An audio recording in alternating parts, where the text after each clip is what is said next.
Hey guys, welcome back to the channel. This is a story about what if Jiraiya trained Naruto to different sage mode harem. Before I start, please support for more amazing content, and do consider subscribing to my channel and share this video with your friends. This is written by vecus saravan and link in description and support writer. Let's start the video. Frustration, that's what he was feeling at the moment, frustration. Naruto had left Konoha with Pervy Sage on a training trip about 2 weeks ago. He could still remember just how excited he was at the thought of 3 years of nothing but serious training and learning killer jutsu. He would definitely be a step closer to being Hokage after this. Hell, Granny Tsunade would probably even give him hat seeing as how strong he had gotten in such a short period of time. But boy was he disappointed. They had done nothing so far but waste time on Jiraiya's perverted books and so-called research. Naruto had asked for a scroll of some jutsu he could work on, but the Sannin just insisted that he continue to work on his chakra control. Naruto was really losing patience, and the fact that it took 2 weeks to get to this point was quite something for anyone that knew him. He looked at his master, who was walking at such a slow, leisurely pace with a carefree look on his face. The spiky blonde boy grit his teeth at that. How was he going to get strong enough to bring Sasuke back, or even be Hokage for that matter, if he wasn't being trained? How was he even going to impress Sakura-chan or defeat those Akatsuki bastards if he was still weak? He was supposed to be getting stronger at the moment, not waste his time escorting his sensei to peep on naked, unsuspecting women. He didn't doubt for a second that Sasuke team was probably getting way stronger him now. Finally, he's frustration of the better of him. You know what? I can't take this anymore. Hey Pervy Sage, what's the big idea? Why the hell aren't we training already? He shouted, his tone dripping with agitation and righteous fury. The Toad Sannin stopped walking, looked back at the aggravated boy and responded, "You are not ready," and then continued walking without a care in the world. The Jinchuriki pulled his hair in frustration. What the hell do you mean I'm not ready, you damn perv? If I wasn't ready, then why did you take me with you in the first place? Honestly, he would have made better progress with Kakashi-sensei at this stage. Well, that was if he was in the mood to teach. Damn, he has some really lazy teachers. Jiraiya abruptly stopped walking and looked back at him with a serious look on his face. A good 5 minutes passed with nothing but awkward silence accompanying it. Naruto was beginning to feel creeped out by the Sannin's piercing gaze and so asked, "What? Why are you looking at me like that? Sit down, Naruto." "Oh, why do you want me to sit down?" The Toad Sage said those words with the commanding power Naruto had rarely heard from him, and thus felt doing as told without any questions was the right way to go. Jiraiya sat across from him with his hands folded and a serious look plastered on his face. He looked at his ignorant godson and sighed. "Naruto, when I say you are not ready, I don't mean physically. I am talking about mentally.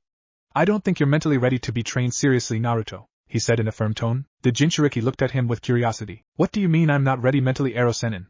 he asked. "Naruto, you are so obsessed with wanting to live in this imaginary world of black and white where everything is just as simple as it looks. You don't take time to think about what the reality is.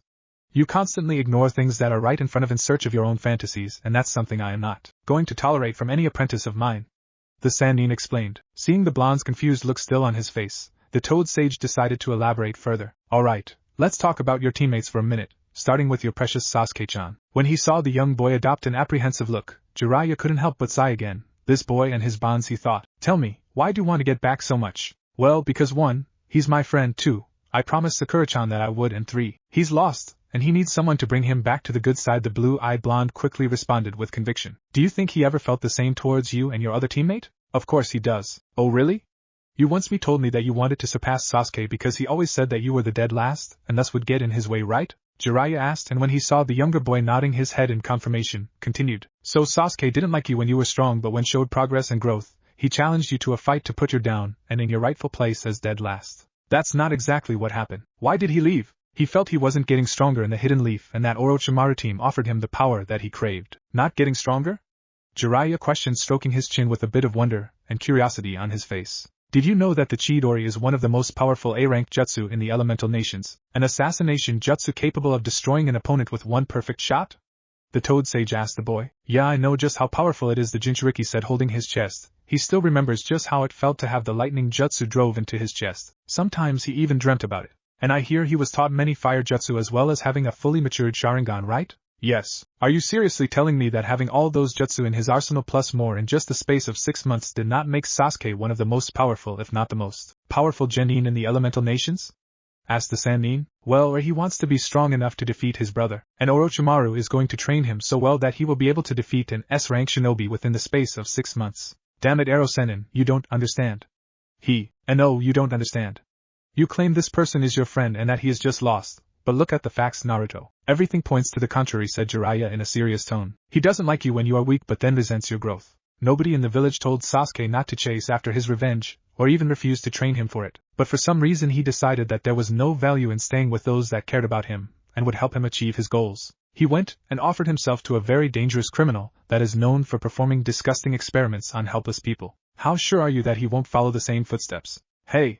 Ero-sen, I get that you don't like Sasuke very much, but that doesn't give you the right to compare him to the likes of Orochimaru. Sasuke is different. Yes, he is obsessed with revenge, but he is not going to hurt helpless people just because of it. You don't know, we were trained together and even fought together, so I know that Sasuke is not going to turn into some demented freak. Okay, the blonde Jinchuriki said angrily, defending his friend while glaring at his teacher. How dare Jiraiya say such things about Sasuke? He wasn't perfect, yes, but that didn't mean he was a bad person.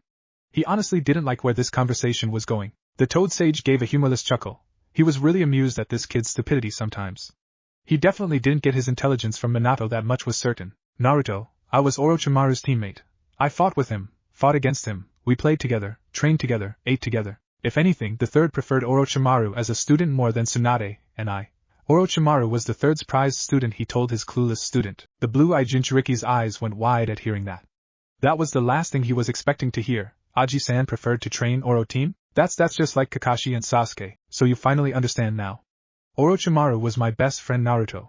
Never in my life did I imagine that he would turn out the way he did. So even though you don't want to hear this, I will tell you because you need to hear this. He moved closer and put his right hand on Naruto's shoulder. Sasuke put a Chidori in your chest, Naruto, and you and I both know that if it wasn't for the Kyuubi, he would have killed you multiple times in that battle. You, his so-called best friend, he was willing to kill just because you got in the way of his revenge. What do you think he'll do to a complete stranger he does not care about just for his revenge? He said, looking straight at the boy. Naruto looked down, though unable to find a way to defend his friend. Would Sasuke really turn out like Orochimaru? He didn't want to believe such things, but how could I ever be Hokage if I can't even save a friend?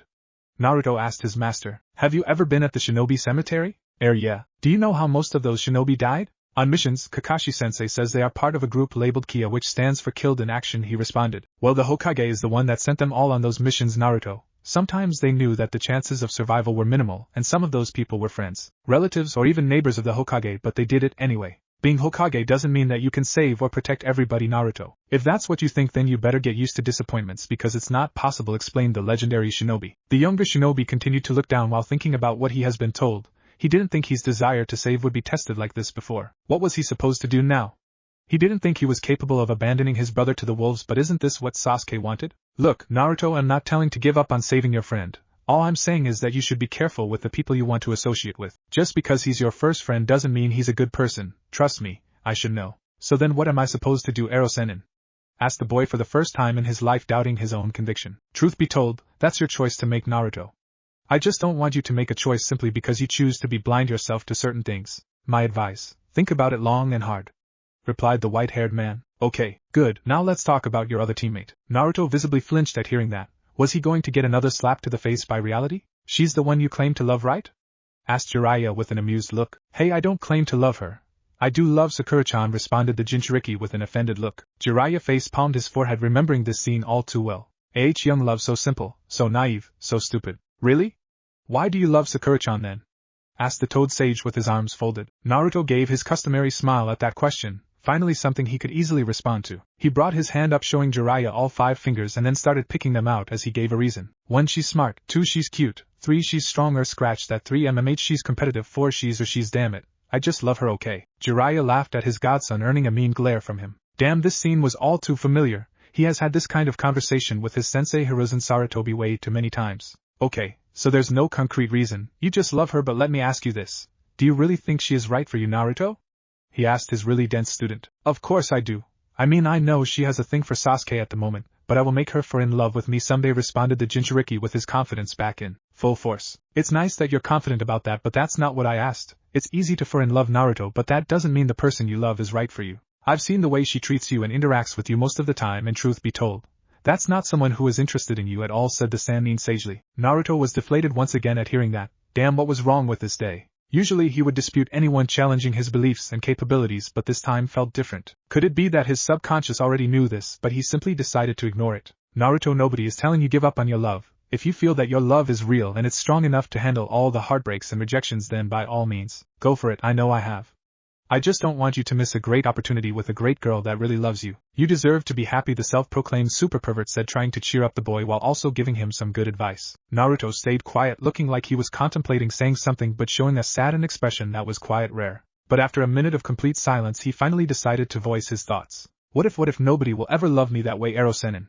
What then? Asked the Jinchuriki. He was really dreading the idea of living alone all his life with no wife or children. He had spent countless hours thinking about what the future would be like for him. With his situation in the village, it was quite possible that no girl would give him a chance. That was one of the biggest reasons he was fighting so hard to be acknowledged. It wasn't just so that he could be Hokage, but to also give himself a chance for a better future. Jiraiya hid a wince when he heard just how discouraged his student was. Were this the kid's thoughts when he wasn't putting up a mask or when he was alone? He villagers really did a number on his self-esteem. He had never felt more ashamed for abandoning than he did at that moment. Don't think about depressing stuff like that, Naruto. I'm sure there is a girl out there who loves or will love you with all their heart. Naruto snorted at that, finding that highly unlikely. Oh yeah?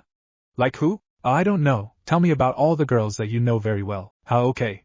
Well, there's Sakura-chan, who we've already spoken about. There's Tenten, but I don't know her very well. Ino, who is really annoying and very shallow, and Hinata, who is quite weird. She's really shy and likes to faint when I'm near her. I think she's sick or something. Oh, and she also adopted my Nindo and even encouraged me to beat her cousin at the Chunin exams, so that's pretty cool. Plus sometimes I think she follows me around when she thinks I'm not paying attention. Really weird, replied the clueless dumb blonde. 0_0. What? Why are looking at me like that? Jiraiya merely slapped his forehead again in exasperation. God, this kid is dense. Minato was too, but never this dense. So let me get this straight. This Hinata faints only when around you, never around other boys. Naruto nods. She adopted your Nindo? Nods again. Gave you the confidence to beat her own cousin? Another nod. And likes to follow you around? He nodded again, still clueless. Jiraiya mumbled something about dense clueless blondes and said, tell me something. When you take all those facts and really think about them, what sort of conclusion do you come up with on Hinata? I don't really think about it, Naruto said the gallant in a firm tone. Naruto had no idea what his sensei was going on about, but it didn't hurt to try and think about it. Okay, so Hinata is a pretty shy girl. Everybody knows that. She is able to talk with almost everybody except him. She stutters a lot and faints when he's around. Still weird. But why him though? Why not Sasuke? Wait a minute, in the academy when there was a rumor going around that Sasuke liked girls with long hair, Hinata kept hers short. She never tried to get Sasuke's attention like every other girl. But that didn't mean much. It could be that she was too shy to talk to him. But then again, she always seemed to pay more attention to him, and she never laughed at him when he failed to execute a jutsu. She likes to blush a lot, and even tried to help him cheat during the Chunin exams. She adopted his own personal Nindo, and even encouraged him before the Chunin exams when she should have been rooting for the other side. What about all those times on missions when she, after about 5 minutes of the blonde really thinking hard about something probably for the first time in his life, he jerked like he just discovered something huge. Hinata likes me? What the hell? But how is that even possible? How did I not even notice that? Wait a minute, does that mean that she has loved me since the academy? He exclaimed in his usually high voice, unable to believe it. Probably. The boy eyed his master, trying to find any sort of falsehood, but instead found nothing but sincerity. He abruptly stood up, grabbed his backpack and started off towards in the direction of Konoha, shouting, I have to get to the bottom of this. Though he never got far because Jiraiya grabbed him by the head and turned him around, saying, Oh yeah? And what are you going to say to Hinata when she confirms it, I wonder? It's just that first I discover that my best friend is a potential criminal. Then it turns out that the girl I thought I was in love with is bad for me, and now this. If I miss things that are so obvious, then what else did I miss that was important, replied the Kyuubi Jinchuriki, feeling frustrated with himself. He knew that he was never the sharpest kunai in the pouch. This was even annoying the hell out of him. How was possible to be so damn stupid and blind? Well, you missed the fact that you come from a prestigious clan. A Kage Bunshin transfers its memories to the original, allowing you to pick up things faster, and you're the Kyuubi Jinchuriki, Jiraiya said, wanting to just say them all at the same time and get it over with. Having fully absorbed what his sensei was telling him, Naruto looked at his teacher with tears almost coming out of his eyes. He looked heartbroken, almost as if he had just heard that someone he cared had just died. The blonde head had never looked so downhearted before. Everything his teacher had just talked to him about has been right in front of him, but he was just too stupid to notice a damn thing. Am I really that stupid? He asked in an almost broken voice. He honestly didn't feel so confident in himself anymore. No wonder everybody calls him an idiot. He is one. How could he be so blind, so dense, so stupid? This time tears did start falling out of his eyes. He has so fixated with his own illusions that he missed the simple fact standing right in front of him. What kind of shinobi was he? What kind of person was he? What kind of Hokage would he be? Did he even deserve to be Hokage? He honestly didn't even know anymore. Jiraiya looked at his godson, getting more dispirited at the minute. He put his hand on the Jinchuriki's shoulder once again and said, No, you are not stupid, Naruto. Yes, I am. barked Naruto, interrupting him. He roughly pushed Jiraiya's hand away from his shoulder. I was the dead last at the academy. Everyone calls me a knucklehead or just an idiot. I'm so dense that I miss the simple things and weak. Kami, I'm weak, he continued, his tears freely flowing at this point. Naruto, calm down. Oh please, you and I both know it. Every fight that I have been in, I would have lost or worse died if it wasn't for the Kyuubi. Haku, Neji, Gaara and Sasuke, all of them could have killed me if it wasn't for this damn fox in my gut. Naruto said, laughing sarcastically at the end and running his hands through his hair. And to think that I have been so cocky about being so strong and being Hokage one day. Haha, I'm nowhere near as strong as I think I am, he continued. Naruto, I know you're disappointed in yourself, but you have to understand that. Ha! Disappointed? I am a fucking joke, Jiraiya, a dead last. AMA, Naruto, enough. Look, I know it's not easy finding out important things about your life like this, especially when they were all right in front of you, but you have to understand that not all of it is your fault. A lot of people, myself included, played a part in what you're going through. We could have at least tried to talk to you about these things, but we didn't. But trust me, the worst thing you can do in life is looking at the past with resentment and regrets. Instead of whining about it, why don't you think about what you are going to do now that you are no longer ignorant? Focus on the present and future, not the past, Naruto advised the older, more experienced shinobi. Okay, Naruto replied, although he didn't sound so convinced. Look, take some time to think about all the things we've talked about, and when your mind is clear, we can start your real training, Jiraiya ordered, standing up. There's a small town nearby. Let's hurry up so that we can find a motel to sleep, he said, already jumping on trees. A few days later, motel room. The last couple of days has been very weird for Jiraiya. Not that he was too surprised by it, but Naruto had been very quiet ever since their talk. The blonde mostly kept to himself, only speaking when spoken to. Introspective would be a better way to describe at the moment. A word he never thought he would ever associate with his hyperactive student. The Sannin had given the boy a couple of books to read and he didn't complain or give any sort of childish tantrum. He simply did as told. He shouldn't be surprised though. Naruto had a knack for doing the unexpected and completely surprise his doubters. The Toad Sage was just glad that the boy was not looking down on himself. Of course his self-esteem was still low, but the Jinchuriki was at least trying to curb his ignorance to the ground. It was for this reason that Jiraiya had every bit of confidence that it wouldn't take long for his usual confidence to return. Perhaps it would even be real confidence, and not some mask. Hey Ero-sennin, can I ask you something? Naruto said, sparking a conversation for the first time in days whilst looking at the older man. You're never going to stop calling me that, are you? Asked Jiraiya with mock anger. When the younger continued to look at him with a blank look on his face, the Sannin deflated, mumbling something about disrespectful brats. Sure, ask away. A few days ago you said that I belonged to a prestigious clan. I didn't ask about it then, but now I want to know. Which clan are you talking about? The blonde asked curiously. Already paying attention to the important conversations, huh?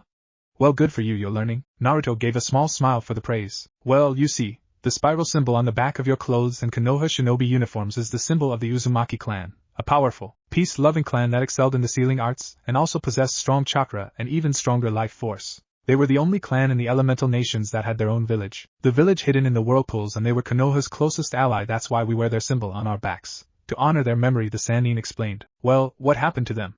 How come I've never heard anyone speaking about them? Unfortunately, in this world, while strength is respected, it's also feared. The Uzumaki's prowess in Fuinjutsu made them really dangerous, and a lot of villages felt threatened by them. So they banded together and attacked them, and completely destroyed in the Second Shinobi War. Naruto couldn't help but frown at that news. What kind of people would attack someone simply because they were stronger than you are? Why not just train yourself to be stronger instead? This line of thought brought Sasuke back to his mind. The Uchiha had tried to do the same with him. The minute he showed an increase in strength, Sasuke felt jealous of him and even tried to put him back down. Sasuke could have easily trained harder to reassert himself as the strongest genin on Team 7, but he didn't. Perhaps he didn't want to be stronger him, maybe he wanted Naruto to be weaker instead. He still felt the need to save the Uchiha from himself, but still, he couldn't but wonder if it was even worth it.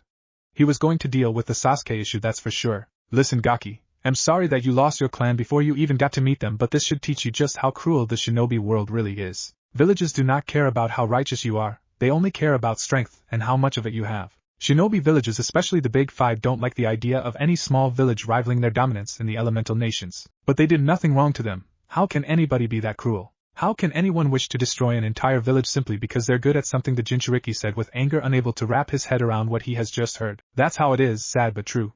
That's why you need to learn, Naruto. You say you want to be Hokage, right? Then you need to understand this world and how it works if you're going to make any positive difference, the Sannin advised wisely. Naruto looked his master for a few seconds, looking like he was contemplating asking him something.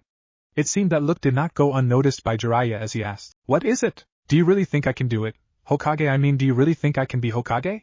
The young blonde asked with a bit of hesitation and self-doubt in his voice. Jiraiya looked at his godson with a straight face, but inside he couldn't help but feel worried for him. This wasn't like Naruto. Usually if you castigate him for something, he would just shrug it off and swear to do better next time. But this time was different. It was as if he had just discovered that he was living a lie. Maybe in some ways he was. Yes, I think you all the capabilities in the world to be Hokage someday, he answered truthfully. Naruto gave a small smile at him. His heart felt warm due to relief and happiness. This was the first time anybody actually openly believed in him to be Hokage. Sure, he has had some people encourage him to do something, but this was actually the first time anybody has said they believed in his dream. He put his hand right where on his heart, still smiling, a genuine smile, and looked at his teacher. Thank you, Jiraiya, the legendary shinobi responded with a smile of his own. No problem, Gaki. You know, this past couple of days I've been thinking a lot about a lot of things, and I realized the only reason I wanted to be Hokage in the first place was so that everybody could love and accept me. When I was young, I always saw how everybody in the village talked to, praised and even worshipped Aji-san, and therefore I decided that I wanted the same.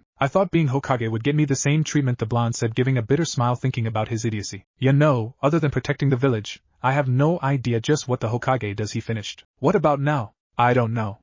I guess I just need some more time to think about my life, you know. I want to make sure that what I decide to do in the future is not just because I want to find my own self-worth, he replied. Good, you have your whole life ahead of you, take all the time you need.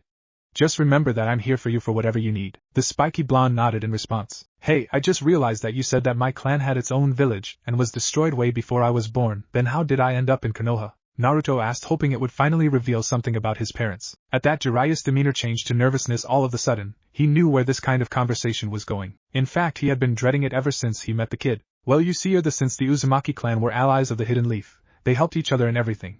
War, medical ninjutsu, seals, business, and even, Jinchuriki. What? The first Jinchuriki of the Kyuubi, Mito Uzumaki, the wife of the Shodaime, was getting old. It was only a matter of time before she would eventually die, so the Kyuubi needed a new host, or it would have broken free. Since the Uzumaki possessed strong life force and even stronger chakra, the clan head accepted Konoha's request for a new container and sent his daughter right before the war broke out. She was made the new Jinchuriki and then later on in her got married and had you, the Toad Sage explained. So you know who they are? My parents, I mean. You know who my parents are? Naruto asked. Yeah, I know who they are. Jiraiya responded, scratching his head in the process. Well, who are they?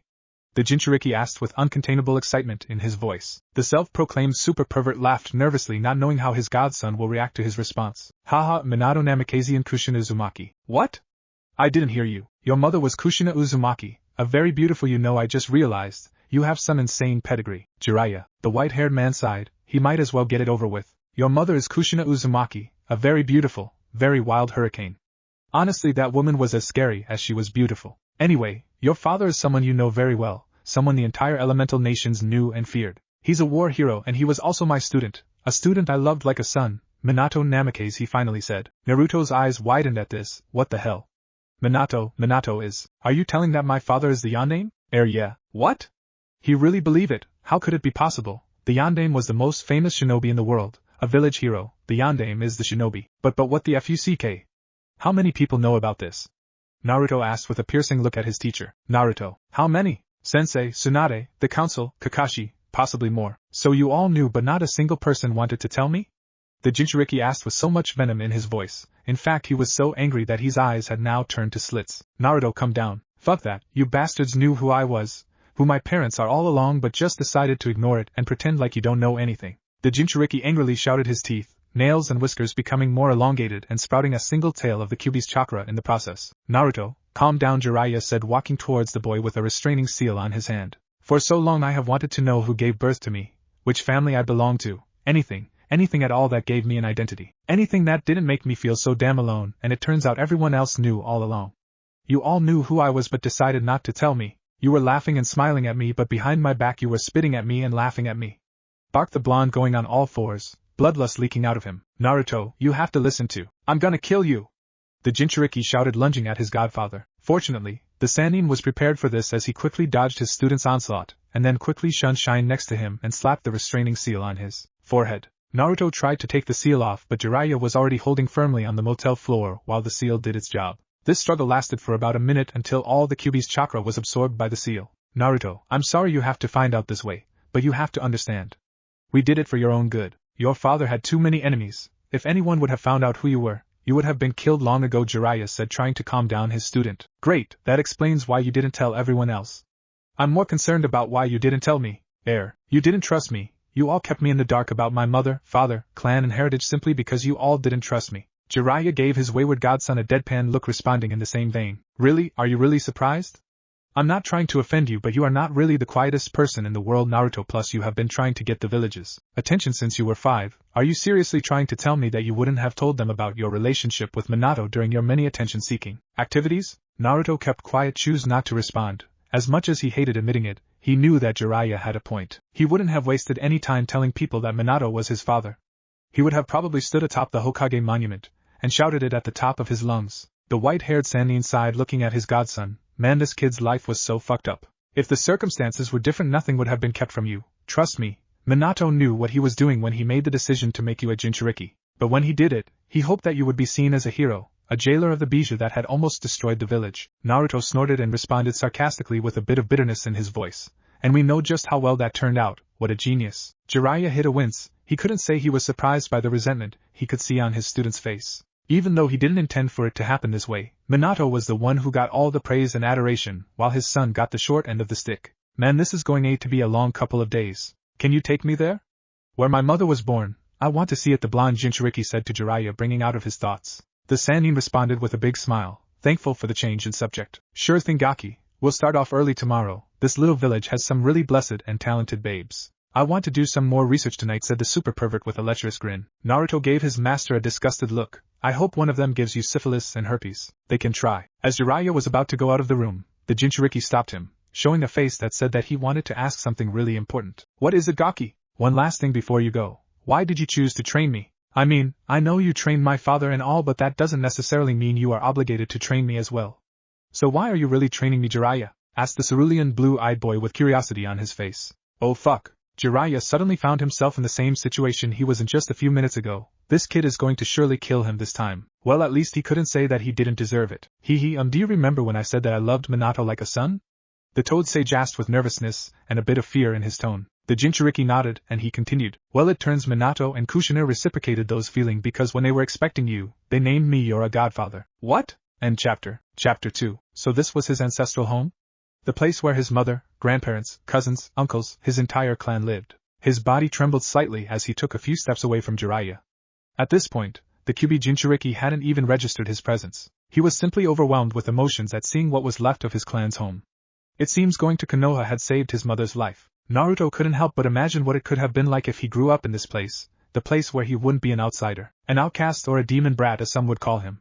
A place where he wouldn't have been looked at with hateful eyes. There was nothing now. Just ruins. Jealousy and fear had driven some people to ruin this beautiful home of his. How cruel people could be. How are you feeling? Jiraiya asked quietly, even though he already had a good idea what must have been going through the young boy's mind. I feel lost, Naruto answered simply. My father was a Hokage. My mother was the Uzumaki clan head's daughter. My clan was the sister clan of the Senju, which means I was distantly related to 4 of the past 5 Hokage. The other Hokage treated me like one of his grandsons. My godfather is a Sannin. My Jounin sensei is Kakashi the copy ninja, and my teammate was one of the last Uchiha. With all these ties, anyone else would be living the life of some noble prince, but somehow with me. Naruto spoke. He looked his godfather, and continued. My parents are dead, my clan was slaughtered, our home left in ruins, the village that they serve despises me, my godfather abandoned me, my friend put a Chidori through my chest, and everyone else knows so many important things about me but were more than happy to keep quiet and preferred to watch from a distance, as I suffered. Jiraiya looked away from his student, not knowing what to say. Everything that Naruto was saying was true, and it gave him great shame to admit that.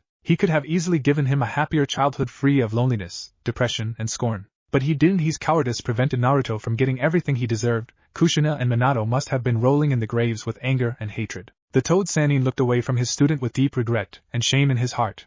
He wasn't fit to call himself the boy's godfather. But do you know what the worst part of all this is? The Jinchuriki asked his master, not really expecting an answer. All my life I've been living a lie, and I think most of it has been my fault. I've spent my entire life trying to gain people's love and affection so much that I've somehow managed to delude myself into living in some fantasy world. Maybe I've always hated the villagers of Konoha, maybe I've always held self-loathing, maybe I'm just another hateful human being, more hateful than Gaara ever was. Maybe I've been like this all my life and I have been running from the facts all along. I don't know who I am, Jiraiya. I'm lost. Naruto finished wiping away the tears from his eyes. A few minutes of silence passed with both master and student contemplating what Naruto had just said. Jiraiya sat down, motioning to the young boy to do the same. The Sannin sighed and said, Listen, I cannot pretend to know or even understand your pain. Your childhood has given you more hardships and trials than anything I could ever imagine, and admittedly it was only made worse by my absence, but like you have done so much in Your life you have look at the positives here. Naruto scoffed, and asked, skepticism bleeding in his tone. Really? Well then do tell me what positives I have going for me at the moment. Well, first of all, you don't have much to lose at the moment. Any person in this situation sooner or later realizes that they have everything to gain. The world is at your feet, Naruto. Your dreams, your clan's former glory, your love, and so much more. All those things are right in front of you, and it is up to you to decide which path you want to take. And secondly, you may not have had anyone in the past, but now I'm here for you, Naruto, and I swear on everything I hold dear that this time I will not abandon you, Jiraiya responded, finishing his sentence in a firm tone. The young Jinchuriki looked at his master in the eyes, trying to find some sort of deception in his words, but the older man did not waver. After about a minute of the staring contest, the Jinchuriki finally gave him a small genuine smile, which was returned. Naruto then took his gaze to the destroyed buildings and temples. He took a few steps towards a broken wall with Uzumaki insignia on it, and he put his hand on it, trying to clean out the dust that had accumulated on it. His clan, his family, his village, his heritage, his home, his identity. You know, I do not know if I truly want to become Hokage or not, or even if trying to get Sasuke back is worth it or not, but this, Naruto said, pointing at his clan's emblem. I will fight for this, my clan, my fallen family, my heritage. I will fight for it, and I will make sure that the Uzumaki name is great again, he finished with fire and determination in both his tone and expression. The young Uzumaki felt his sensei's hand on his shoulder, and a whisper close to his ear saying, you have to be strong in order to accomplish that. Don't you worry, Erosenin, by the time we are done with this training trip I'll be beating your ass black and blue, and I won't even need the Kyuubi for that. Scoff, as if, oh yeah. Just watch me, you old perv. My old man will be wishing he was me from the grave. 1 week later. Alright, Naruto, before we start with the training, we need to first address your strengths and weaknesses, Jiraiya said as he stopped walking and sat down on grass. They had finally found a good clearing to start with the young Jinchuriki's training. Firstly, your weaknesses. Your taijutsu is average at best. I've seen you fight a couple of times and I've noticed that you usually fight like a brawler. Your opponents easily overwhelm you in taijutsu, so you use the Kage Bushin to try to retaliate and cover your area of weakness. Your ninjutsu is excellent for a genin, but the way you use it is what bothers me. You haven't fully mastered the Rasengan. You misuse the Kage Bushin and you have never bothered to summon the toads to help with your training. You have no knowledge of genjutsu to speak of. Fuinjutsu is basically non-existent. You completely missed the basics and your chakra control completely sucks. The Sannin said seriously, and Naruto frowned at that. He didn't expect to have so many weaknesses. As for strengths, your unpredictability is a huge strength to have as a shinobi, and thankfully you have that in abundance. You have more than enough chakra and stamina even without the Kyuubi, and you have the unique ability to talk your enemies out of their emo-ness. He finished with a smile. Great, so my greatest strengths are that I'm a walking battery that never shuts up, said Naruto with frustration and annoyance. If you want to look at it that way, then yeah. Naruto groaned at his master's response. This was going to be harder than he expected. Guess we have a lot of things to cover then. Yep, you still remember what I told you about the Kage Bushin? Yeah, I do. I even checked it out. Good, then make about 200 clones so that we can get started. Naruto was all too happy to comply. He was finally getting the training he had wanted ever since he became a shinobi. Alright, separate them in 2 groups. Jiraiya waited for the Jinchuriki to complete his instructions before he also created 2 clones. Okay, so this group will work on chakra control and other one will work on improving the ninjutsu you already have in your arsenal. You will have to master them, and know how and when to properly use them before I teach you more ninjutsu. My clones will be there to watch over and give further instructions if need be, instructed Jiraiya. The real Naruto looked at his master and asked, what will I be doing? Make 5 more clones, you need to learn. Have your clones study these books, Jiraiya said, taking out some books from a scroll. While your clones are busy with other things, you and I will work on your taijutsu and your calligraphy, he finished. Months later, Naruto dodged a punch to his face, before jumping over a kick to his midsection from his opponent. His opponent rushed toward him once again, their long yet somehow spiky white hair billowing in the soft breeze. Entering his stance once more, he prepared to defend himself. His opponent threw a fist to his face which he dodged, following up on his attack with another kick to Naruto's gut which the blonde blocked but was pushed backwards from the force of the kick. Sticking to the surface of the water, the blonde skidded atop the surface of the water, creating a small wave-ish path as he disturbed the serene waters. He came to stop as a loose wall of water rose from behind him and he smacked softly into it. Regaining his bearings, he saw an axe kick descending toward him from his opponent, and the blonde rolled out of the way before attempting to take out his opponent's legs from under him with low kick to his opponent's legs which the man jumped over. Charging towards his opponent, a wave-ish trail of water rushing behind, he engaged him in a bout of taijutsu. The two were mere blurs to the naked eye as they clashed against one another, throwing punches and kicks in speeds that were impressive to look at.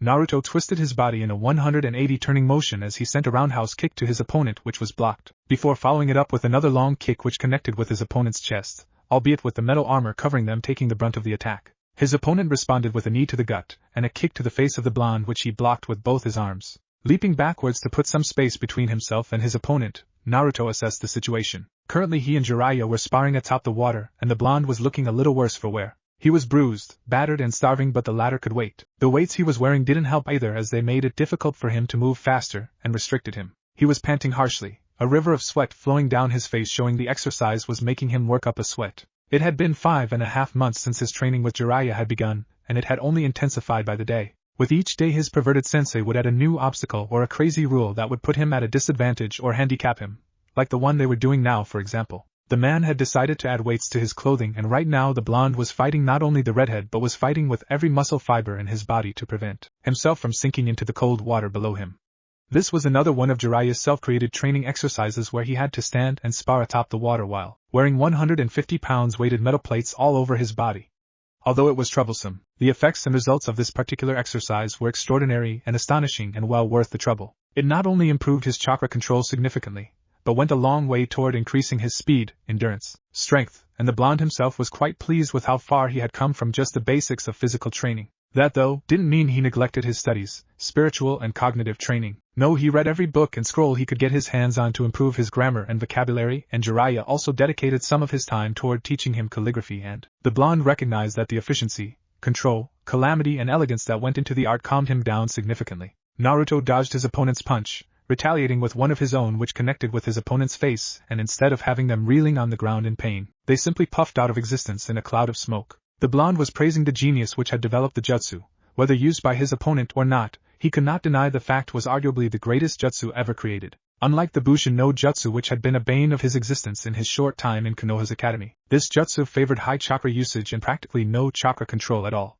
The former which he had in spades and the latter which he had impeccably improved in. His thoughts, however, were interrupted when Jiraiya appeared delivering a brutal axe kick on his shoulder, though instead of wincing he simply grinned and made a rat sign. Super explosive clone jutsu, he said, going out with a huge explosion. As the real Naruto was heavily panting, he couldn't help but feel a sense of dread creeping up inside him. He knew full well that the Jiraiya he had blown up was also a clone, and if the past few months were anything to go by, he was in for a world of hurt if he dropped his guard even for a bit. Ever since he had started this serious training 6 months ago, he had finally understood why Jiraiya was so feared and respected around the elemental nations. The Sannin did not allow Naruto to gain any false confidence in anything they did.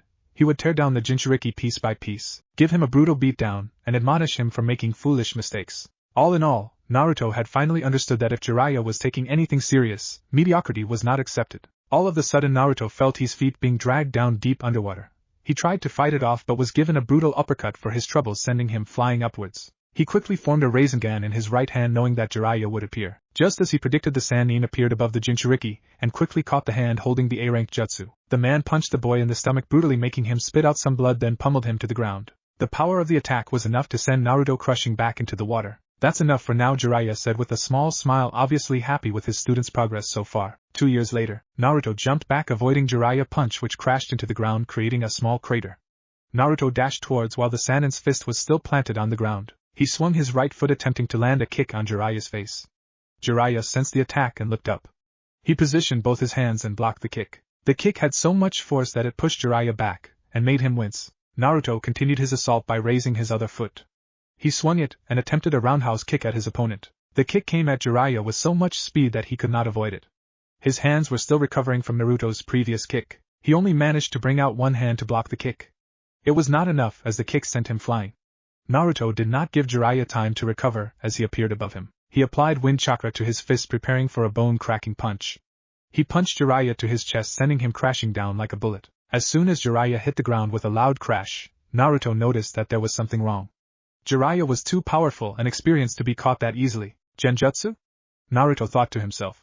He held a single-hand seal, Kai. He muttered and dispelled the illusion. He sensed something from behind. Spinning around, Naruto saw Jiraiya dashing at him at fast speeds. Naruto could do nothing as Jiraiya's knee crashed into his gut. Jiraiya added to the assault with a powerful punch to Naruto's face. The punch sent Naruto in flight. Naruto recovered quickly before he hit something and flipped in midair.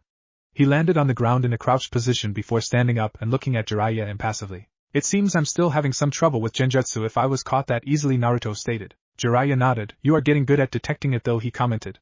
It was indeed true, Naruto had become good at detecting his illusions. When they started training, Naruto did not have any skills at Genjutsu. He could be caught in one for the whole day and still not be able to recognize that he had been caught in a Genjutsu. Naruto said no word any further. There was no need for him to say anything, but he made a mental note to work on Genjutsu later on. He got into his taijutsu stance and prepared to face Jiraiya once again. Both opponents ran towards each other and clashed in between. Jiraiya attempted a high roundhouse kick at Naruto. Naruto saw the attack coming and crouched down, dogging Jiraiya's kick. He spun around and attempted a leg sweep on Jiraiya. Jiraiya was too experienced to be caught by something like that. Thus he jumped up to avoid Naruto's leg sweep. While still in flight, Jiraiya flashed through hand seals, gathering enough chakra for his jutsu. Fire style, Great Fireball. A large fireball expelled from Jiraiya's mouth and raced down at Naruto, who was still in a crouched position. The flames hit Naruto and consumed him before dying down. Jiraiya was on alert, knowing that something like that would not put Naruto down despite him firing the jutsu at a close range. He was not disappointed as Naruto charged at him from behind. He quickly spun around to block a kick aimed at his head. Another Naruto appeared behind Jiraiya and threw a number of shurikens at the Sanin's back. The Naruto that had attempted to kick Jiraiya disappeared in a puff of smoke. Jiraiya realized that it had been just a distraction. He quickly used a replacement technique to avoid the shurikens that were of no doubt doing to pierce his back. A log appeared in his place, taking the hits that were meant for him. Naruto narrowed his eyes, searching for his sensei. He did not have to wait long as a bundle of shurikens flew towards him at high speed. Naruto gathered the wind around him and mixed it with his own chakra. Wind release, wind palm. Gusts of wind sped towards the shurikens.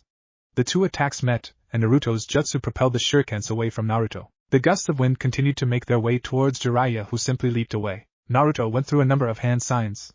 As he did that, the wind around him turned into at least 20 wind shurikens that were spinning around him. Wind release, wind shuriken. The wind shurikens sped at the unmoving form of Jiraiya. He knew that the shurikens were sharp and could leave a few gashes should they hit him. He had seen the attack before, and it would be nasty if he were to be hit. As soon as the wind shurikens got into touching distance with Jiraiya, he disappeared in a perfectly timed body flicker. Naruto cancelled his technique and looked to where Jiraiya had disappeared. Earth style, instant earthquake. Naruto barely had the chance to defend himself when the ground he was standing on suddenly opened up and swallowed him whole, crushing him in the process. Jiraiya, seeing his student seemingly get crushed by the small earthquake, merely stretched his sensing abilities. The Sannin knew full well that while that attack could have easily killed any jounin, his student was way too unpredictable and too resilient to allow himself to lose a battle like that. Jiraiya's thoughts were interrupted when he heard the blonde say, Earth style, projection fish style jutsu. Naruto did his jutsu while he was underground and attempted to pull Jiraiya to the ground, but the Sannin reacted faster and jumped away, avoiding the jutsu. His relief was short-lived when the blonde appeared above him holding a very dangerous jutsu that was making screeching noises. Wind style, Raisin Shuriken, the blonde said, and threw the jutsu at Jiraiya. The Sannin's eyes widened in panic. For the first time in a long time, Jiraiya was actually afraid for his life. The Raisin Shuriken was nothing to scoff at. He knew exactly the kind of damage that the jutsu was capable of. He had labeled it as an S-ranked jutsu for a reason. In an act of desperation, the Toad Sage created a Rasengan of his own and quickly added his fire affinity to it. Fire style, Rasen Infernal, he said, and quickly threw the burning jutsu at the Raisin Shuriken, hoping that they will cancel each other out. Though he quickly realized his mistake when he saw the two jutsu combine and therefore create the biggest fire he has ever seen in his life, barreling down on both student and master. Naruto went through several hand signs and then clasped his hands together and released a wave of chakra. Sealing art, chakra barrier, Naruto muttered as a barrier erected around him. The barrier was orange, taking the color of Naruto's chakra. It did not cover a wide area, it did just enough to shield Naruto. The fire hit the barrier but was unable to break through the barrier. While Jiraiya used multiple body flickers to get away from the fire, Jiraiya sighed slightly with relief and was about to attack the blonde again when he sensed something on the ground about 5 meters away from him. It looked like a normal Rasengan, but it was glowing, so Jiraiya immediately recognized the jutsu. Shit, he had already planted the Rasen bomb, he thought, and quickly used another body flicker to escape before the jutsu exploded, leaving a huge crater on the ground. Jiraiya went through a set of hand seals, fire style, dragon breath, he said, and then expelled a jet stream of hot and intense flames towards Naruto. The flames sped towards Naruto with amazing speed. Earth style, mud wall, the blonde said, creating a huge wall that blocked the fire jutsu from reaching him and burning him alive. His celebrations were not long, however, because while he was still holding up the wall, Jiraiya appeared behind him holding an Odama Rasengan. Without looking back, Naruto quickly created a seal-less clone that formed an Odama Rasengan of its own and clashed with Jiraiya's while he was still dealing with the fire. When the flames died down, Naruto deactivated his Earth Jutsu and charged at Jiraiya. They engaged in a fierce taijutsu battle that ignited sparks around the small training ground. Naruto was faster than Jiraiya, but Jiraiya had the power and the experience to predict Naruto's attack. This only made the battle even fierce than it had been, as none let their guard down. Punches and kicks were thrown at one another, which were each being either blocked or dodged. Well, that was before Jiraiya suddenly blurred out of sight and appeared behind Naruto, and positioned a kunai on his neck. Jiraiya was alarmed when he felt a sudden rise of chakra from Naruto. The Naruto suddenly exploded to gusts of winds. The explosion caught Jiraiya, giving him multiple cuts on his front and sending him flying away. Jiraiya recovered quickly and flipped twice before landing on the ground on his feet. The moment he landed, he felt a spike of chakra from Naruto. The said blonde appeared in front of Jiraiya with a Rasengan on his right hand. Rasengan! Naruto yelled as he tried slamming the Rasengan on Jiraiya's gut. The Toad Sage was saved by his experience by leaping sideways from the attack. Naruto missed and his Rasengan slammed the ground, creating an explosion. The explosion was just a testimony to the power of the Rasengan. As the lifted debris cleared, a rather large crater was formed in the middle of the training ground and Naruto was standing still in the middle of the crater, panting slightly. Jiraiya stood not far away from Naruto, his clothes tattered because of the explosive clone that hit him, but he was otherwise okay if not counting his slightly labored breathing. Despite it all, Jiraiya couldn't help but give a proud smile to his student. He had truly grown since they started their training. He had expected Naruto to be a powerhouse, but those expectations were blown to pieces every time he sparred with the blonde. In just 2.5 years, the blonde had gone from a weak, loud and obnoxious child to a warrior capable of going toe-to-toe with him, a Sannin. This definitely confirmed it.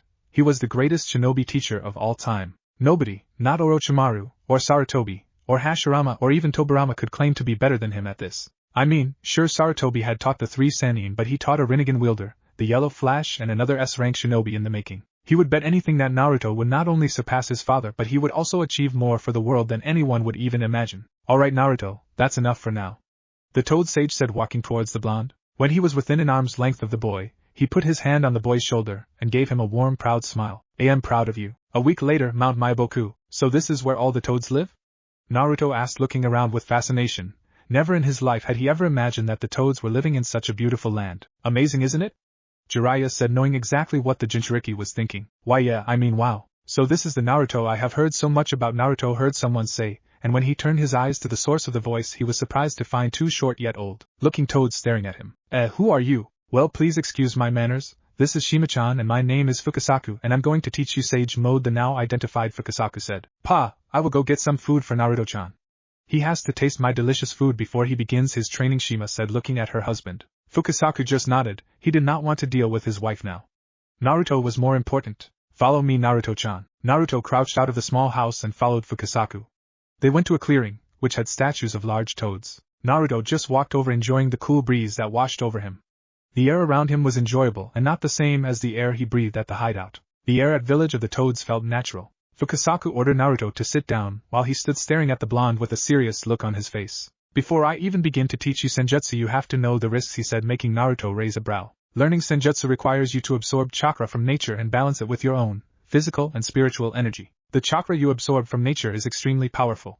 Absorbing too much of the chakra or not having too much control of the chakra will turn you into one of those, he said, pointing at the statues that seemed to decorate the area. Naruto was certainly not expecting something like that to be as the risk of learning Senjutsu. Jiraiya had said Senjutsu was powerful. Naruto now could conclude that nothing of great power did not come easy to achieve. Nevertheless, for great power to be achieved one had to deal with the risks. Do you still want to train even when knowing that you can die? Fukasaku asked. Yes, I have never been the one to back down from anything, Naruto replied with a smile. Fukasaku smiled. I thought you might say something like that. He then instructed Naruto to sit beside a waterfall. That was what Naruto thought, but it was not actually water that was flowing but oil. To be able to absorb natural energy, you must be able to be one with nature, feel nature and hear nature, he said as Naruto took a meditative pose. Getting in touch with nature should be easy for given that you meditate a lot, he said. Is it possible to train somewhere else in the elemental nations other than here? Naruto asked. Fukasaku nodded yes. However, due to the risks you have to train here. This oil helps you to absorb nature chakra easily. It is only found here and cannot be found anywhere, he said to pour the oil on Naruto. When you absorb too much chakra I will hit you with this, he said as a black stick suddenly appeared on his hand. This stick will force natural chakra out of your body when the process of purification begins. With those things said, Naruto began his Senjutsu training with the Toad Sage. Jiraiya looked at the toad, gave him a nod. He talked to them to train Naruto in Senjutsu, and while they had expressed their concerns about the Jinchuriki being too young, Jiraiya had still managed to convince them that the boy needed all the strength he could get. He told them about the Akatsuki, the danger they posed to Naruto's life, so they toads finally agreed, knowing that they could lose another summoner if they didn't train him. I leave him in your hands. I'll be meeting some contacts, and hopefully get some more intel on the Akatsuki and their motives. I'll be back in a month or 2, he said before disappearing in a puff of smoke. 2 months later. I'm impressed. Getting a grasp of Sage Mode at such a young age is quite a feat. Meeting a young one who can stay still at all is rare enough, but sensing and absorbing natural chakra is near impossible, Fukasaku said, bringing his stick back into his clock. Thanks, Fukasaku-sama. I can't wait to use this to beat Jiraiya's ass. He'll be so jealous that I managed to master Sage Mode while he failed, Naruto replied with a shit-eating grin. Oh ho ho, Master De. I'd say you have a ways to go before you've mastered Sage Mode. What kind of enemy would let his opponent sit there and charge up energy for 10 minutes? As it is now, your Sage Mode is useless in combat, said Fukasaku. Well, what else can I do, huh? You said it yourself, one must be absolutely still when gathering natural chakra, or risk losing control and joining these poor fools who tried and failed, said Naruto, gesturing to the surrounding statues of toads in meditative poses, those who had failed their Sage Mode training and paid the price. Yes, one must be still when gathering natural chakra, but not when using it. And it's child's play for one sage to give natural chakra to another sage. Using a technique I developed for just such a use, the Sage Art, Amphibian Technique, Shima and I can fuse with you. We gather the natural chakra while you do the fighting in Sage Mode. Pretty useful, huh? Said Fukasaku, obviously pleased with himself for creating such an amazing technique. Meanwhile, Naruto was imagining what a fusion of himself and Fukasaku would look like, his mind conjuring monstrosity after monstrosity for it to be horrified by. Seeing the look on his face, Fukasaku quickly explained. It's not an equal fusion. It mostly looks like we're just sitting on your shoulders. Naruto let out the breath he had been holding in relief. Fukasaku quickly jumped on his shoulder and began the technique. It didn't last long as the small toad was violently ejected from his perch. Fukasaku picked himself up and began thinking as to why his wonderful technique had failed so catastrophically. He came up with nothing and decided to try again, brushing off Naruto's concern for his well-being. Upon attempting the amphibian technique again, the jutsu seemed to work as intended for an instant. I refused to share this cage with some pathetic little frog. Out. And the instant was gone, as Fukasaku was launched across the clearing once again. This time, however, he had a much clearer idea of what had gone wrong. Pa! Are you okay? Asked Naruto in concern. Yes. Yes, I'm fine. It's the 9 tails that's rejecting the amphibian technique. I'm afraid that you won't be able to use Sage Mode. I realize this must be a lot to take in, but the toads and I think nothing less of you. This is... Stop. Interrupted Naruto, his hair shadowing his eyes. I won't let this stupid fox dictate what I can and can't do. If I can't fuse with you to use Sage Mode, then I'll just learn to use Sage Mode while moving. What? That's impossible.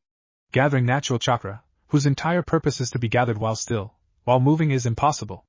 It can't be done, said Fukasaku in disbelief. Before you, Sage Mode was next to useless. You invented the amphibian technique, I'll invent something to gather natural chakra while moving, said Naruto determinedly. Fukasaku's eyes widened before he smiled a devious smirk. All right, if anyone can do it, it's you. But I don't want you trying this without me nearby to knock the natural chakra out of you, said Fukasaku, brushing himself off. No worries, I've been studying Fuinjutsu for the past 2 years now, so I'm sure I can create something that can allow me to maintain Sage Mode without having to stay still, Naruto said, ever confident in his skills. 2 weeks later, Fukasaku didn't know whether what he liked about Naruto the most, his determination or his talent. Firstly, the 15-year-old surpassed all his expectations when he mastered Sage Mode in just 2 months. Not even Minato managed to do that. Then 2 weeks later, the Jinchuriki created a seal that allowed him to maintain Sage Mode at all times, even during sleep. Fukasaku was never one to believe the constant bullshit that the Grand Elder Toad kept spilling about some child of prophesy, but now he was actually starting to believe. The Toad looked at the grinning young boy again, paying close attention to the seal on his chest and back. The seal on the chest designed with a kanji for inlet and outlet for the one on his back. Apparently, the seal he had created was in 2 sets, namely, the inlet seal and the outlet seal. After countless days of trying and failing to come up with a suitable seal, the Jinchuriki had gone to a river to freshen up, but after observing the water pass through a tunnel and go out through the other end, the blonde realized that if he was to make Sage Mode easy for himself, he had to act like the tunnel. If he had created a seal that only allowed nature chakra inside his body, then his body would not be able to contain the constant chakra getting into his system. It would only be a matter of time before he would blow up like some overinflated balloon. Even the Kyuubi's chakra was held by a seal, so he realized that having an unlimited amount of nature chakra in his body was just asking for trouble. Thus came the creation of the sealing art, inlet and outlet seal. The inlet seal allowed the nature to get into his system, while the outlet seal took the chakra out his system as soon as it entered, creating a perfect balance. The seal acted in such a way that as long as there was nature chakra in the environment, which there was, Hill would always be in Sage Mode unless he closed both sets of the seal. Fukasaku-sama? Naruto said, bringing the older sage out of his musings. What is it, my boy? Is there a problem? He asked with a bit of concern in his tone. Not at all. It's just that ever since I started learning elemental ninjutsu with Jiraiya-sensei, I learned wind and earth manipulation quite easily, since wind is my primary element, while earth is secondary. But since the likes of Kakashi-sensei and Sarutobi Gigi are able to use all 5 elements, I trained harder to try and master the other 3 elements as well, but I couldn't even get down the basics of them. Yesterday though, when I was in Sage Mode, I tried to burn a leaf with fire chakra and surprisingly enough it worked. When I tried it again in my normal state, I failed miserably. Can you explain that to me? Said the blonde, looking at his teacher intently. Well, it's really not that surprising really. You see, nature chakra does not belong to any specific element, water, earth, wind, fire, either lightning nor any other element. That's because nature has them all. That's why when one completely masters Sage Mode they become aware and in tune with the world that surrounds them. Sage Mode is not just about gaining some more power or sensory abilities, it's the ability to feel and understand the world as a whole. That's why one of the first stages of mastering Sage Mode is meditation. So yes, while in Sage Mode it will be easier for you to learn and execute elemental ninjutsu, the toad explained to the blonde. I see. It's quite fascinating. No wonder Jiraiya-sensei values it so much, Naruto remarked. Pa and Naruto-chan, food is ready.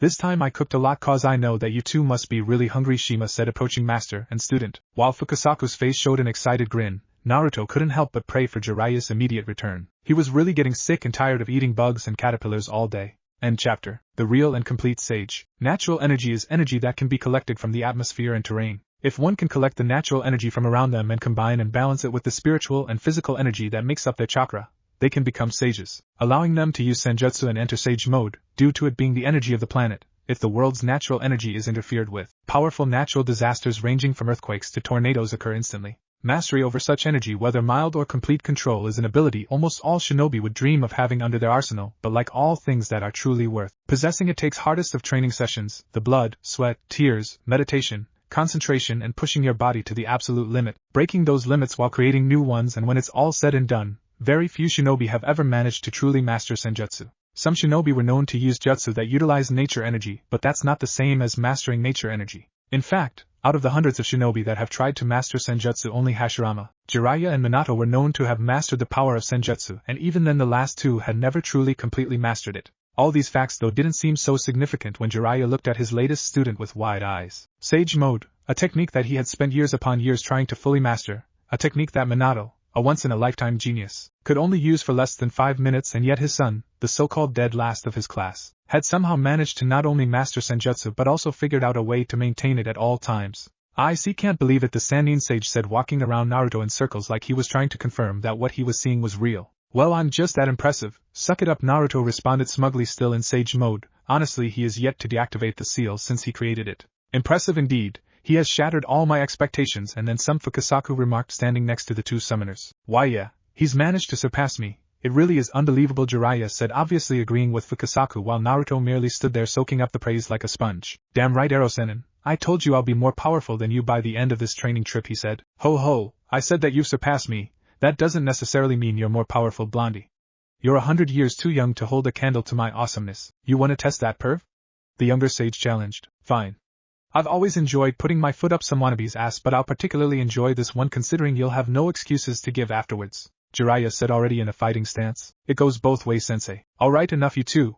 Geez, and you're supposed to be our strongest summoners, Fukasaku chided playfully before master and student could start their brawl. Before I forget, Naruto-chan, Ma and I made this for you. We hope you like it, he said, presenting Naruto with a black cloak with flames at the bottom and kanji for sage written in red at the back with an Uzumaki swirl just on top of it. Wow, thanks a lot, Fukasaku-sama, Naruto said, happily hugging the cloak. It was obvious to both Toad and Sannin that the blonde didn't get much presents. Hey, wait a minute. Minato and our sages way longer than this squirt, how come you didn't give us anything? Asked Jiraiya. Because Minato-chan and you didn't master senjutsu the way Naruto-boy has, and what's more, he did it in just a month and a half, responded the elder Toad, while Naruto snickered, earning himself a glare from the older sage. Naruto-chan's accomplishment makes him our first complete sage, he finished, giving the said blonde a proud look. Yep, that's right, me, Naruto Uzumaki, the one and only real Toad sage. Unlike those other fools, the blonde gloated, gesturing to the surrounding statues of toads in meditative poses, those who had failed their Sage Mode training and paid the price. His boasts though were interrupted when he felt a pole coming down on his head with enough force to sink a nail into metal. Stop disrespecting your predecessors, fool. They might have failed to master Sage Mode, but they were still Toad summoners just like you, Fukasaku scolded, putting the pole he was using to beat the extra nature energy out of him down. Ow, okay, I'm sorry. Geez, Naruto placing his hands on his bruised head, that was definitely going to leave a mark. Anyway, before you go, why don't you go and thank Ma personally for being a good host? She was very excited and proud of you that she prepared a huge congratulatory banquet, the Toad said, his eyes seeing stars while he salivated at prospect of an all-you-can-eat feast. Fukasaku was so excited that he failed to notice the panicked and horrified looks on his two students. Well, unfortunately I had already eaten before coming here, Jiraiya lied smoothly, patting on his stomach for emphasis. Well, why you see, come on, one true sage, you wouldn't want to keep Shima-sama waiting, would you? Don't be disrespectful, the Sannin said, interrupting Naruto's mumblings. The younger blonde glared at his master, giving him the finger only for the Sannin to respond with a cheeky thumbs up and an enjoy yourself look. Go fuck yourself, sensei, the blonde said, verbalizing his earlier thoughts. A week later. Ever since Orochimaru killed Sarutobi-sensei, Jiraiya has never felt so pissed off before. He was really boiling with so much rage that he felt like putting his hands around his blonde companion's neck and strangle him to death. He gave a death glare to his student who was doing an amazing job ignoring him as they walk away from a small village in the land of honey, having run out of supplies and everyday necessities. It was during his everyday research sessions when his student, his stupid student, his fucking asshole of his student, decided to go to the bank and somehow managed to withdraw half of the Sanin's money and deposit it in his pathetic little account. Seriously, half?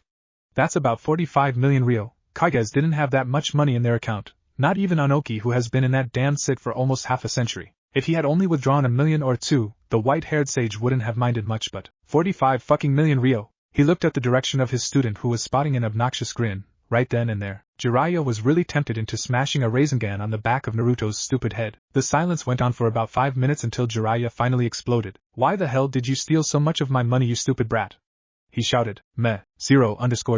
0_0. The Sanin's left eye twitched with annoyance as he continued staring at his student. Naruto, I swear to you, I'm going to beat the living shit out of you if you don't give me a proper explanation. Now talk, he threatened. TSK, Erosenin. 3 years ago maybe that threat would have had me shaking in my pants, but today with my perfect sage mode, your old ass cannot keep up, the young sage said, giving him that annoying unbearable grin. Arrogance. Sure, a few days ago master and student had gone toe-to-toe in a full-blown spar, and in the slightest of margins, the blonde, assisted by his sage mode of course, managed to topple the Sanin. Goes to show much the blonde had grown since they started this training trip. Still, I still want a reason, you blonde bastard. It will be useful when I start restoring my clan, plus I need a new apartment.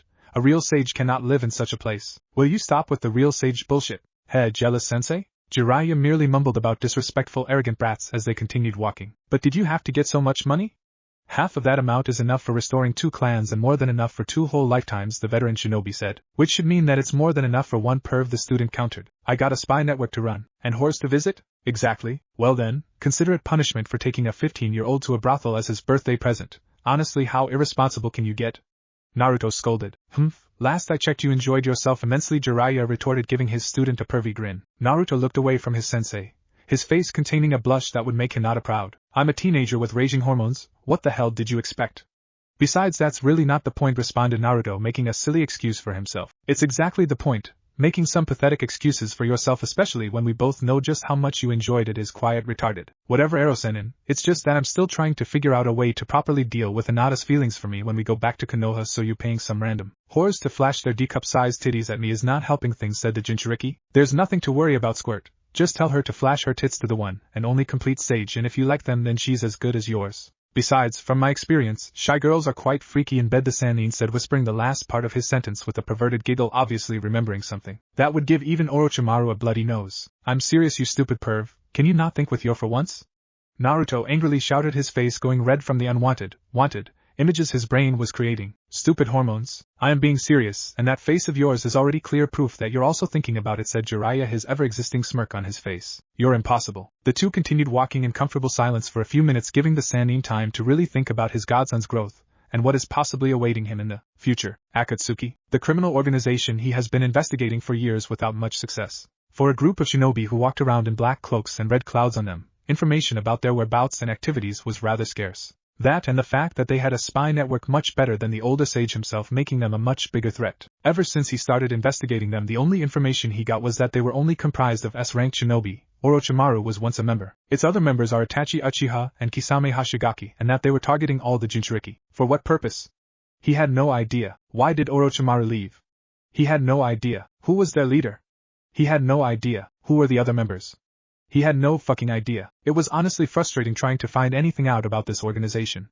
The only thing he could do is hope Naruto's training was enough to beat these guys. The Sanin made a silent vow to protect Naruto at all costs. He has already failed to protect his first students, the AIM orphans, his prized student Minato, and he also failed to look out for Naruto during his rather harsh childhood, but this time he would be damned if he let anything happen to his godson. Jiraiya took a quick peek at his blonde student who has been in sage mode ever since they left Mount Maiboku. His eyes were a golden yellow with bar-like pupils and natural chakra showing itself as orange markings around his eyes, and he was wearing the cloak that the toads had made for him. Well, despite his obnoxious boasts, the blonde Uzumaki has really grown during these last 3 years, not only in strength but in intelligence as well. Looking at him now, he's such a stark contrast to the person he was when they first started. The 12-year-old child who struggled for recognition, acceptance, and looked like he had the weight of the whole world on his shoulders, but skillfully hid it behind the face of a smiling knucklehead.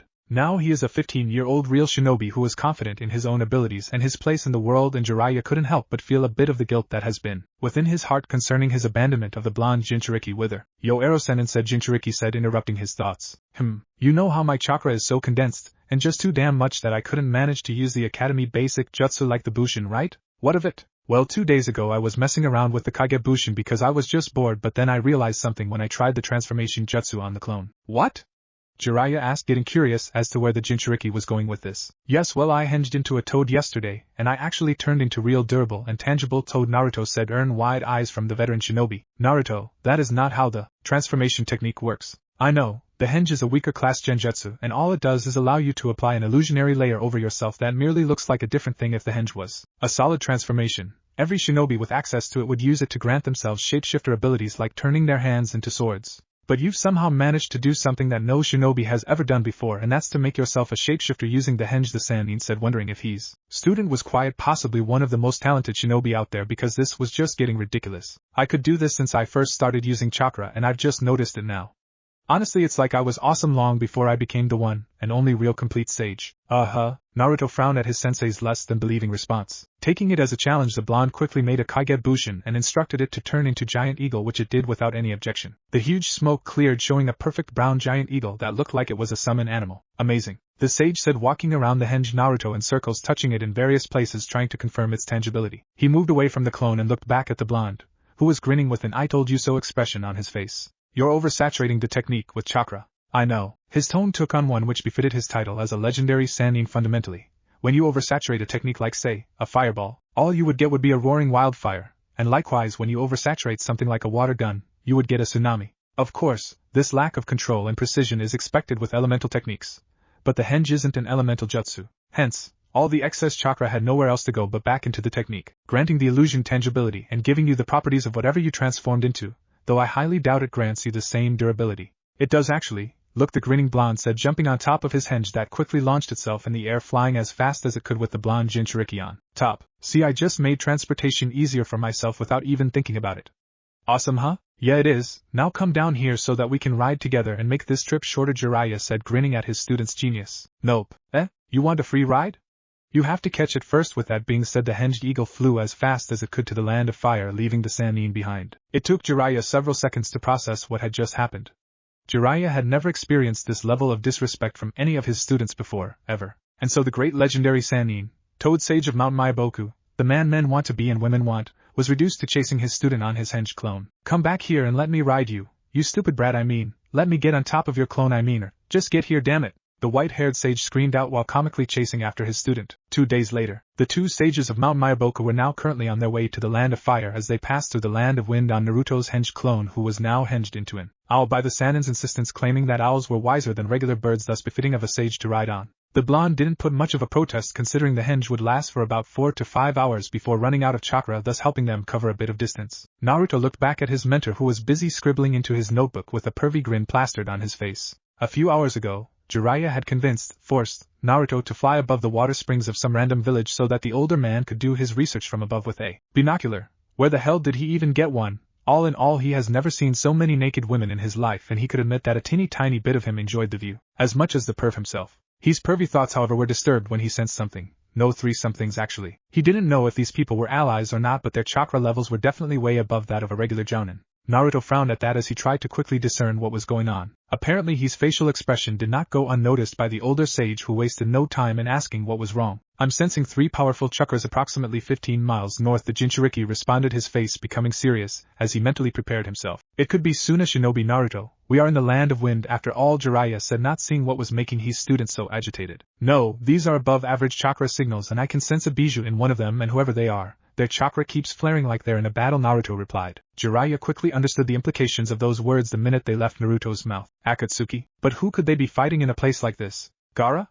No, his spy network kept him up to date with the major events of the elemental nations, so he knew that Gaara was now Tsunagekire's newest and youngest Kage in history, and, being the Kazekage, he wouldn't be battling the Akatsuki alone while the village's shinobi seemed to be enjoying their peace. Alright then, let's check it out. Those simple words seemed to prompt the Jinchuriki into action, who quickly created 2 clones that henged into hawks. Both master and student sage jumped on the 2 henge clones and quickly flew to the site of action. 15 miles away, Fo was not having a good day. A few months ago her team had been finally allowed to participate in the Chunin exams by the village leaders. She was so excited at the prospect of meeting new people and making friends that she happily took the opportunity. Despite the fact that the majority of her village ostracized and made her an outcast since she became a Jinchuriki, Fu has always loved Kusa, so she wanted to make a good impression at the exams to bring more clients for them. The first part of the exams, the written portion, had been interesting to say the very least, but with enough help, be it reluctant, from her teammates, they had managed to pass. The second part of the exams, surviving the traitorous desert of Suna, had been harder than she had anticipated. They were required to deliver a scroll to the main tower of Suna within 3 days and had to be among the first 5 teams to get there, so competition was always going to be fierce, not to mention dealing with the bandits,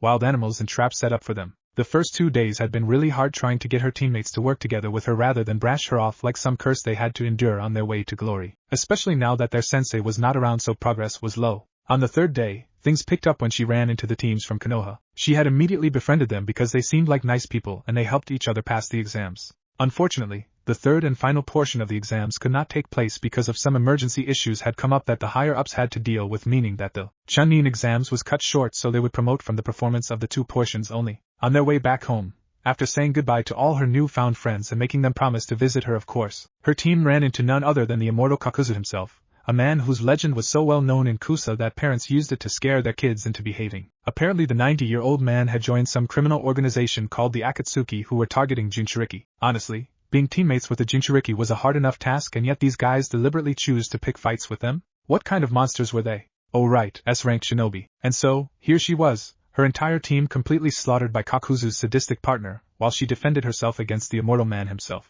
The battle, if it could even be called that, was pretty much one-sided. Fu used every jutsu in her arsenal, even her Biju's chakra, but Kakuzu somehow managed to take everything she threw at him, and walk out of it with nothing but a mere scratch. Fu was no fool, Iroh. She knew from the moment it started that this battle was going to be her last. Every part of her knew, and yet she didn't want to give up. She wanted to push on, give it everything she had, and hopefully find some sort of lifeline.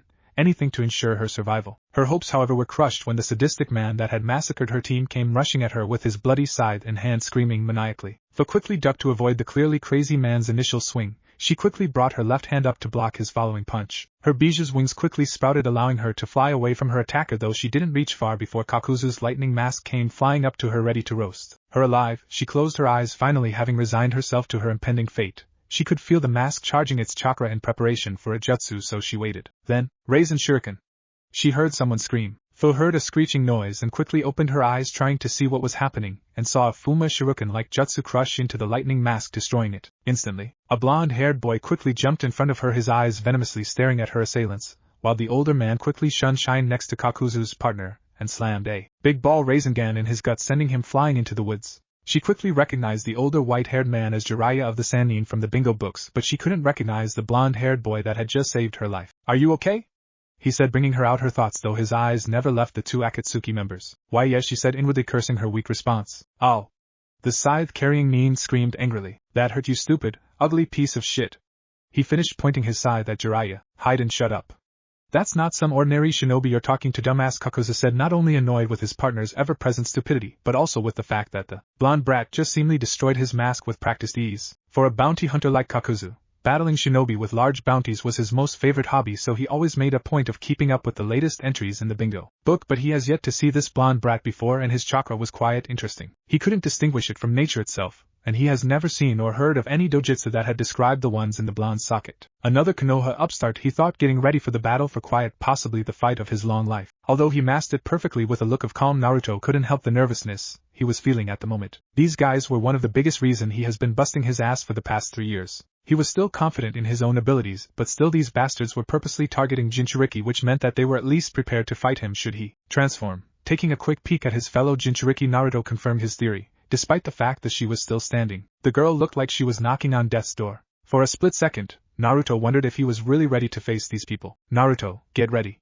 This is what we have been training for, now snap out of it," Jiraiya said, easily deciphering the blonde Jinchuriki's thoughts. Naruto quickly shook his head, disrupting the negative thoughts going through his mind, and took a fighting stance. "Well, I guess there's only one way to find out." End chapter. Jiraiya narrowed his eyes at the 2 Akatsuki members. He knew of Kakuzu and the notorious history of the rogue Taki Shinobi. He was one of the few ninjas to ever survive a battle with Hashirama Senju, though instead of being honored, the village cruelly punished and imprisoned him. It is said that after escaping prison, he stole the scroll containing his village's forbidden jutsu where he learned Earth Grudge Fear and used it to take the hearts of the village leaders before leaving the village. His name did pop here and there during the Second and the Third Shinobi War when reports came that the former Taki ninja was working as a bounty hunter and as a freelance shinobi taking on some of the most dangerous missions for big money, which was something else the former Taki nin was notorious for, greed and a deep lust for money. Jiraiya knew of many bounty hunters, all of whom were mostly interested in going after the big fish, and admittedly he has faced quite a lot of them but none of them could ever match Kakuzu's ambition.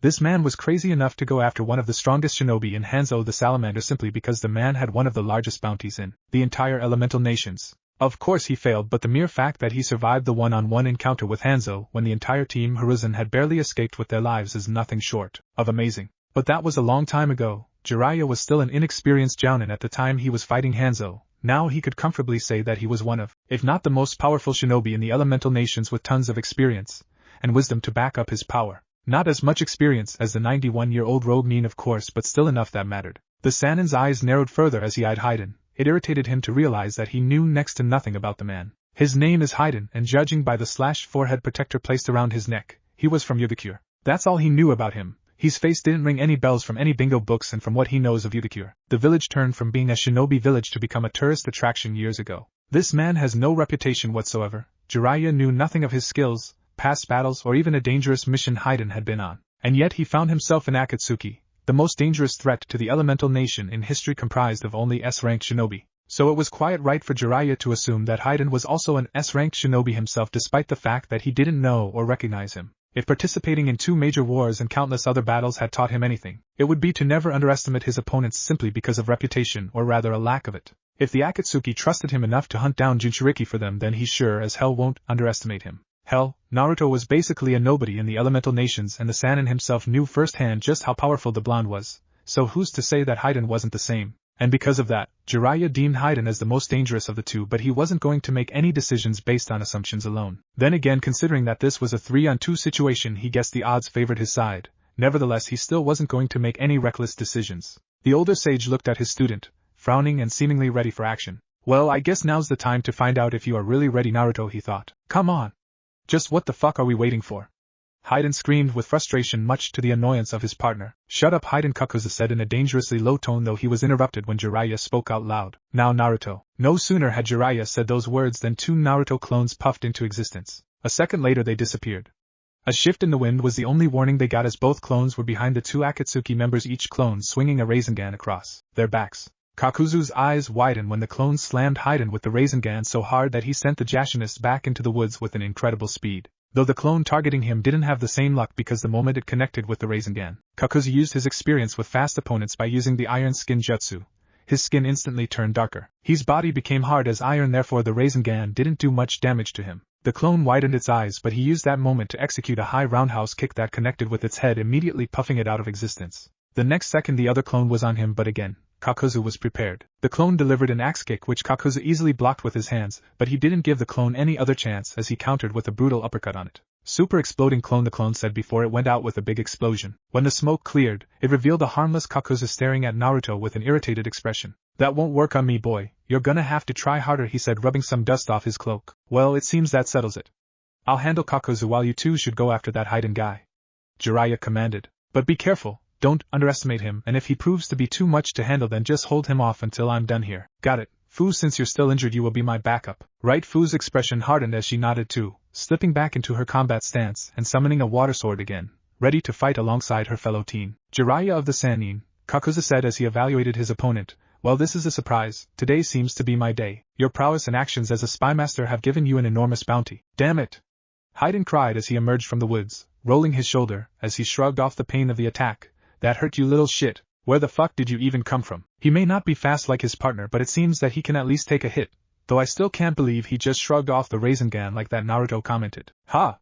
Like I told that little cunt, we are immortals, dumbass, Haiden taunted with a grin spread across his face. And I've told you a million times that there is no such thing as an immortal. Jiraiya grunted in response before making 2 hand signs and slamming his palm into the ground, earth style, dark swamp. Both Akatsuki members' eyes widened as the earth transformed into thick mud at the Sanin's touch, rapidly spreading across the ground towards them. The two leapt in different directions to escape the spreading bog which chased after them in both directions. Jiraiya released his jutsu and sped after his opponent as Naruto, and Fu did the same with Haiden. Fire style. Flame bullet. Jiraiya inhaled deeply and breathed out a massive, oil-filled ball of fire which barreled towards the missing nin, who leapt over the attack. Kakuzu was very fast, very strong, and highly skilled in taijutsu, but Jiraiya outdid him in all these areas. However, he was still pushing Jiraiya back against the wall. Why, you might ask, was the sage having so much trouble?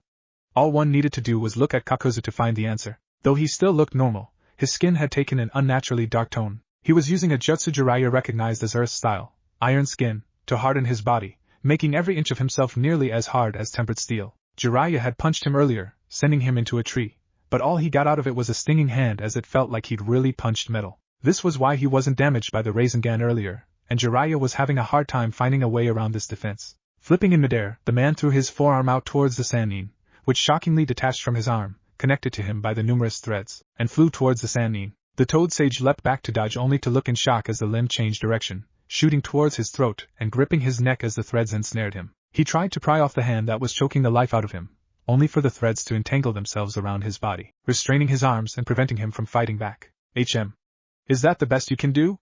Kakuzu asked. Despite this, his senses were warning him of danger. This had been too easy. There was no way someone with a bounty as large as his would be taken down this quickly. Sure enough, his instincts were proven right when the Sannin smirked and burst into smoke. Kakuzu frowned as he recalled his now empty appendage. When did you? Suddenly, he was doused from behind with a sticky green fluid. Kakuzu struggled, but he quickly found himself encased in the mass and unable to move. You should have known that it would take more than that to bring down the great Jiraiya-sama. Jiraiya said as he stepped out of the foliage, though he kept his distance. I suggest you don't struggle. A single spark is all it'll take for you to go up in a ball of fire. I doubt your jutsu would protect you from the raging inferno this stuff would make. Kakuzu responded. You vastly underestimate me. Surprisingly, without hand signs, the ex-Taki ninja inhaled deeply. Water style. Exploding water shockwave. Kakuzu spit up a massive surge of water, blowing his mask off his face and revealing his lower jaw was stitched to his head as well, each side beginning at the corner of his lips, giving him the appearance of an ear-to-ear grin. The flood of water was so massive it pushed Kakuzu off of the ground and sent a wave towards the Sannin, which he dodged by taking to the trees, looking down on him from a branch, with a grim expression. This wasn't good. To be able to use a jutsu without a single hand sign was an extremely advanced art. It required total mastery, not only of the element but of that jutsu itself. It showed he hadn't been wasting the decades since his defection. It was foolish of you to leave those two with Haiden, Kakuzu stated as he looked up at the Sannin, his expression neutral. Though you were right in believing I was the greater threat, but Haiden may very well kill those two. He then shook his head, his gaze turning in the direction of the other battle. I get enough complaints from our leader for killing my previous partners. The last thing I need is flack for him killing one of our targets, and delaying our plans. Jiraiya's frown deepened at that. This guy killed his own partners? Either he was a complete bastard, or despite his calm demeanor, he was just as likely to go into a blind rage as his partner. Taking note of that, Jiraiya questioned. So, you said the last ninja of our village you fought was the first? And I heard you once engaged Hanzo the Salamander in one-to-one combat. Pretty impressive that you actually managed to survive, Kakuzu grunted in response. Survive is too strong a word. I dragged myself back to that pitiful excuse for a village half dead after that battle, and how do they respond? He scoffed. That's when I learned a valuable lesson. The only things in this world you can really count on are yourself and money. With a smirk, Jiraiya nodded. Yeah, seems to me you did learn something valuable. Oh? Kakuzu tilted his head. You said he was the last Konoha ninja you fought. You learned not to mess with our village. Jiraiya replied tauntingly, though Kakuzu's expression didn't change. Jiraiya then raised his hand, holding his palm up and parallel to the ground as he added. Not that I blame you. If I'd been beaten that badly, I'd probably run scared every time I saw the Konoha symbol too. Don't flatter yourself, brat. While my battle with the first was many years ago, the only reason I haven't faced the Konoha shinobi since is because I don't go after small fry. Since the deaths of your second, third and fourth Hokages, the only shinobi your village produced with bounties worth my time are yourself, Tsunade, Orochimaru, Might Guy, Asuma Sarutobi and Kakashi Hitake, not counting Itachi of course. I simply haven't had the opportunity to pursue them yet, since I've been collecting valuable bounties from all the other villages. Perhaps you'd like me to collect Tsunade's head after yours since she'll be the next Konoha ninja with the highest bounty after yours and she's nowhere near as powerful as her grandfather was. Kakuzu said darkly with clear intention that he'd do what he said. Jiraiya's face darkened, his fist clenching when he heard the ex-Taki ninja threaten Tsunade. He would make the man regret threatening his old teammate. Before he could respond, the Akatsuki member continued, but maybe you'd like to see how much I've changed since that day. With that, Kakuzu's face twisted in effort as he clenched his fists. His back began to shift unnaturally as the mass of threads beneath his skin shifted and he unstitched his back, until finally, his back burst open. 3 masses of threads tore themselves out of him, each one with a mask, and shaped themselves into a monster. One appeared to be a demonic tiger, another a 4-legged creature with small, makeshift wings, and the final a twisted, 2-tailed wolf. Jiraiya stared down in disbelief and disgust at what he saw, the forbidden jutsu making him think of his former teammate, Orochimaru. This seemed like it was right up his alley, which brought the question, what kind of monster had this guy turned himself into? I normally have 5, but that other brat killed my lightning heart, Kakuzu said, then lightly shook his head. TSK, it really doesn't matter now, I will still kill you. How about this? The tiger-like construct leapt into the air and opened its mouth, revealing a small fireball. Jiraiya's eyes widened as he recognized the jutsu as fire style, searing migraine. He quickly bolted to another tree just as the tiger-like monstrosity released a small fireball about the size as a fist, which erupted into a massive firestorm the moment it came into contact with the tree, destroying it and setting the nearby trees ablaze. The creature rapidly fired the attacks, causing Jiraiya to bound through the trees as it rapidly decimated the forest. While still in midair, Jiraiya sensed something wrong. His gaze fell downward to see the winged construct flying at him.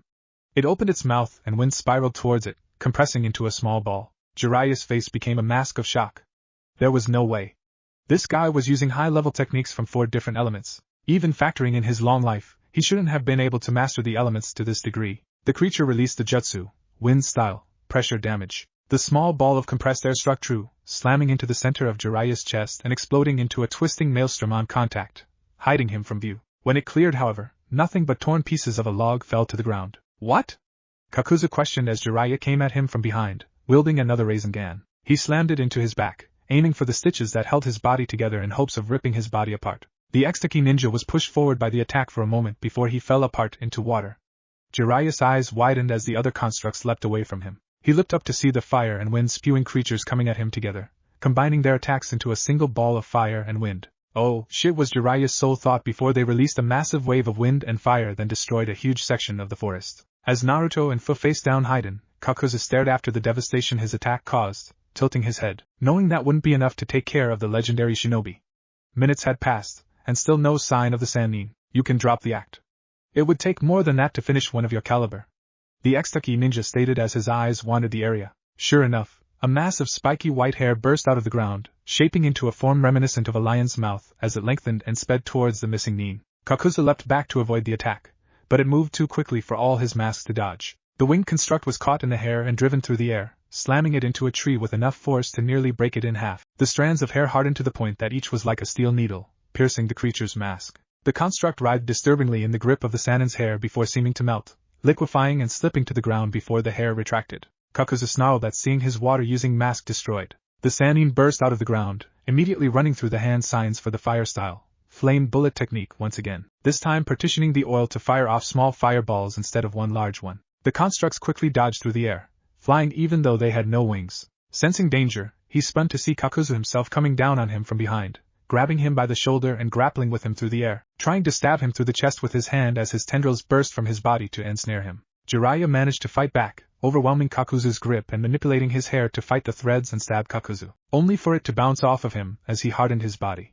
However, the hair did serve a purpose, winning out against and tearing through the tendrils while entangling Kakuzu's arms and allowing Jiraiya to get the upper hand. Jiraiya gripped the missing Nin's shoulder and maneuvered them so Kakuzu's back was facing the rapidly approaching ground. Jiraiya pulled back his hand and clawed it. The iron skin technique was extremely difficult to overcome. Explosions, taijutsu short of the upper levels of the hidden lotus and most ninjutsu were rendered useless due to the damage resistance the technique offered. There were only a few ways to counter it. First, use genjutsu. Not an option, genjutsu was never the Toad Sannin's thing. Second, use a lightning technique to pierce it. Again, not an option, as though the Toad Sannin knew enough to teach one how to use the element, and had access to scrolls detailing advanced lightning jutsu. He didn't have the affinity, and had never learned to use it. That left option 3, an extremely powerful attack that could shatter even the damage resilience the technique offered. Fortunately for the Sannin, he had just the thing, and he owed it to his most recent student. During training, Jiraiya had commented on the giant Rasengan Naruto had created. The technique was far more powerful than the basic Rasengan, a testament to this being the fact that the attack is absolutely lethal, whereas the basic Rasengan was incapable of killing on its own. Inside Jiraiya's hand, just a few inches away from his palm, chakra gathered and formed into a swirling orb. But unlike the normal technique, this Rasengan was only 1/4 the size of a basic one, a variant of the Rasengan created specifically to pierce powerful defenses. He thrust his hand forward, slamming the tiny orb into the missing Nin's chest. Great Spear Rasengan. The attack drilled into Kakuzu's chest. with Jiraiya's hand and lengthened hair holding him in place, preventing the attack from pushing him back. It instead drilled into his steel-hard skin. Kakuzu cried out in pain as his chest was torn open, sending the black threads that seemed to hold his body together spiraling out, and ripping his heart apart. Red blood and black, liquefied tendrils flew from the site of the impact before finally, Jiraiya released him, allowing the orb to burst, releasing a wave of chakra that sent him flying, slamming into the ground and kicking up a cloud of dust. Jiraiya landed only a few feet away. The Taki missing Nin lied there, motionless, lifeless eyes staring up into the starry night sky. Naruto and Fu versus Haiden. Naruto was confused as hell. For all the hype surrounding the Akatsuki's power and perceived threat to the elemental nations, he had really expected them to be the toughest ninja he would ever have to face. I mean, this was a criminal organization comprised of S-rank ninja, the toughest of the tough, the kind of ninja that could destroy a small ninja village by themselves and could also hunt down Jinchuriki like they were ordinary shinobi. And yet, his fight with Haiden was going in the opposite direction that he would have expected. The Akatsuki member was slow, short-tempered, impatient, and he telegraphed all his moves. He only used taijutsu with his triple-bladed scythe as a weapon. Sure, he had tremendous control of his scythe, amazing stamina and healing abilities, but other than that, the man showed no qualities that would warrant him an S-rank status. Despite the fact that he was losing the battle, Haiden did not stop to reevaluate his opponents, or form some sort of strategy, nor did he use a single ninjutsu or a genjutsu against them. Due to the enhanced Sage Mode's speed and great control over the wind element, Naruto was able to easily avoid, dodge and counter Haiden's attacks. Finally, Naruto got fed up the man's predictable routine as he ducked, avoiding the outstretched scythe, and then countered with a brutal wind-powered uppercut that sent Haiden flying in the air. He quickly pressed the attack as he reappeared behind Haiden in the air and delivered another Rasengan on his back that sent him crushing back down on the ground. Fuck! Haiden cried out as he stood up again, ripping his torn Akatsuki robe off him. I'm really getting sick of that jutsu of yours, you little bastard, he said as he glared at Naruto. I could say the same with you, Naruto replied with a frown. How are you even in the Akatsuki? Because you are quite frankly one of the weakest people I've ever faced. Oh yeah? Wait until I put my curse on you, you little shit, Haiden lashed out, giving a fierce grin in the end. Trust me, I will enjoy our pain. Naruto's frown deepened because he didn't understand what the man was saying. He tilted his head to look at Fu, who had been pretty much non-existent throughout this battle. Hey, is this guy capable of anything other than swinging a scythe and cursing people out? He asked. I'm sorry, I was fighting Kakuzu while he was fighting my teammates, so I didn't see much of what he can do. Sorry, the girl answered, slightly put out by the fact that she was basically useless in this battle. Don't underestimate me. Haiden shouted enraged. So what if I'm the slowest member in the Akatsuki and not the smartest? But there is a reason I belong to the fucking group. Oh, and I can't wait to show it, yeah. I've already prayed for forgiveness from Jashin-sama, so I need is just one thing from you and I will get it the slightest chance I get the. Jashin said, seemingly losing himself in thought. Once our bodies are linked, you will witness just how great Jashin-sama really is, and you will realize the great power he has bestowed upon me. Oh yeah? Well then let's see how your great Jashin helps you deal with this, Naruto said as he charged at Haiden with great speed, using his wind manipulation to once again appear behind Haiden. Naruto attempted a high roundhouse kick which Haiden dodged and quickly countered by swinging his scythe upwards. Naruto simply stepped on the cable connecting the scythe and used it as a launching pad to take to the air. Haiden followed after him but quickly regretted the idea when Naruto came back down with a huge Rasengan. Massive Rasengan, Naruto said as he drove the jutsu into the Jashinist's chest, going back down with him as they reached the ground with enough speed to cause a sizable crater. Naruto used the Sunshin to stand next to Fu as he said, well, it appears that that's that. We should go help Jiraiya. Oh. Man, I really hate you, kid, Haiden screamed out, interrupting him as he once again stood up. What the hell? You're still alive? Naruto exclaimed, shocked that Haiden was still able to stand despite the really large hole on his chest. Told you I'm immortal, dumbass, the Akatsuki member replied with a furious grin as his wounded chest started to heal. He further shocked the two teens when he brought the scythe up to his face and gave the two Jinchuriki a feral look. I also told you that all I needed was one chance, didn't I? Haiden's face lit up in a sadistic grin as he leapt away. As he moved backwards, he brought the scythe to his mouth and licked blood off of the blade. When he was satisfied with the speed, he quickly drew a seal on the ground. The preparations are complete. Haiden cackled in an almost insane manner as he stepped into the seal. You're now under my curse. The Jinchuriki would have commented on this, before his body began to shift. His skin turned black with white, skeleton-like patterns appearing over his body with a skull-like symbol covering his face almost like a mask, giving him an appearance slightly reminiscent of a stereotypical Grim Reaper. I have been waiting for this, he said as he reached into the remnants of his coat and pulled out a collapsible pike, which he promptly opened up. And I want to make it slow and enjoyable, so then, let's revel in some glorious pain. Jiraiya versus Kakuzu. Jiraiya sighed as he looked down at the defeated Akatsuki member. That had been a fairly difficult battle. Now all that was left was to. Suddenly, he sensed something coming at him, fast. Looking up, his eyes widened in shock as he saw the three remaining masked creatures flying towards him and their master. The Sannin had expected the jutsu to be cancelled as soon as Kakuzu fell, but apparently not. He jumped backwards as the three slammed into Kakuzu, breaking apart into masses of threads as they neared him and remerging with his body. Jiraiya watched, disbelief written on his features as the man rose to his feet, the seams in his body bulging and retracting as the threads beneath his skin shifted and they burst from his body in masses. His arms separated from his body, linked together via the threads, and a large mass of it spilled out from his lips. His back completely opened up, allowing writing tentacles made of the tendrils to form as the earth and wind-spewing masks fastened themselves where Kakuzu's shoulders should have been, the fire mask vanishing into his body. Jiraiya took stock of his adversary's new form with a grim expression.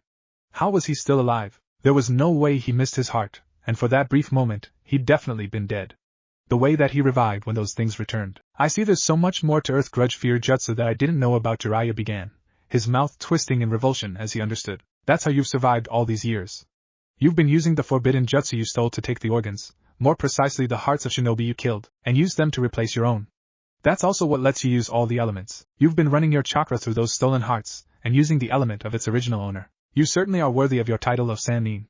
Kakuzu commented, speaking perfectly clearly despite the mass of tendrils coming out of his mouth. You're exactly right. But now I've already lost 3 hearts because of you and that other brat. I'll need to restock yours and his will do. Jiraiya jumped back off of a branch as a massive tentacle of threads, which tore about 1/4 of the branches off of the tree, landing on the ground in a crouch and bolting to the side as the tentacle came back and slammed onto the spot he'd been standing on a mere moment earlier. Kakuzu had transformed once again. His lower and upper jaws had completely separated, allowing a massive tentacle to come out of mouth, accompanied by 7 more coming from his back and where his shoulders should be. They were linked together by bundles near their bases, allowing him to fly, if need be. The area around them had been devastated by their battle.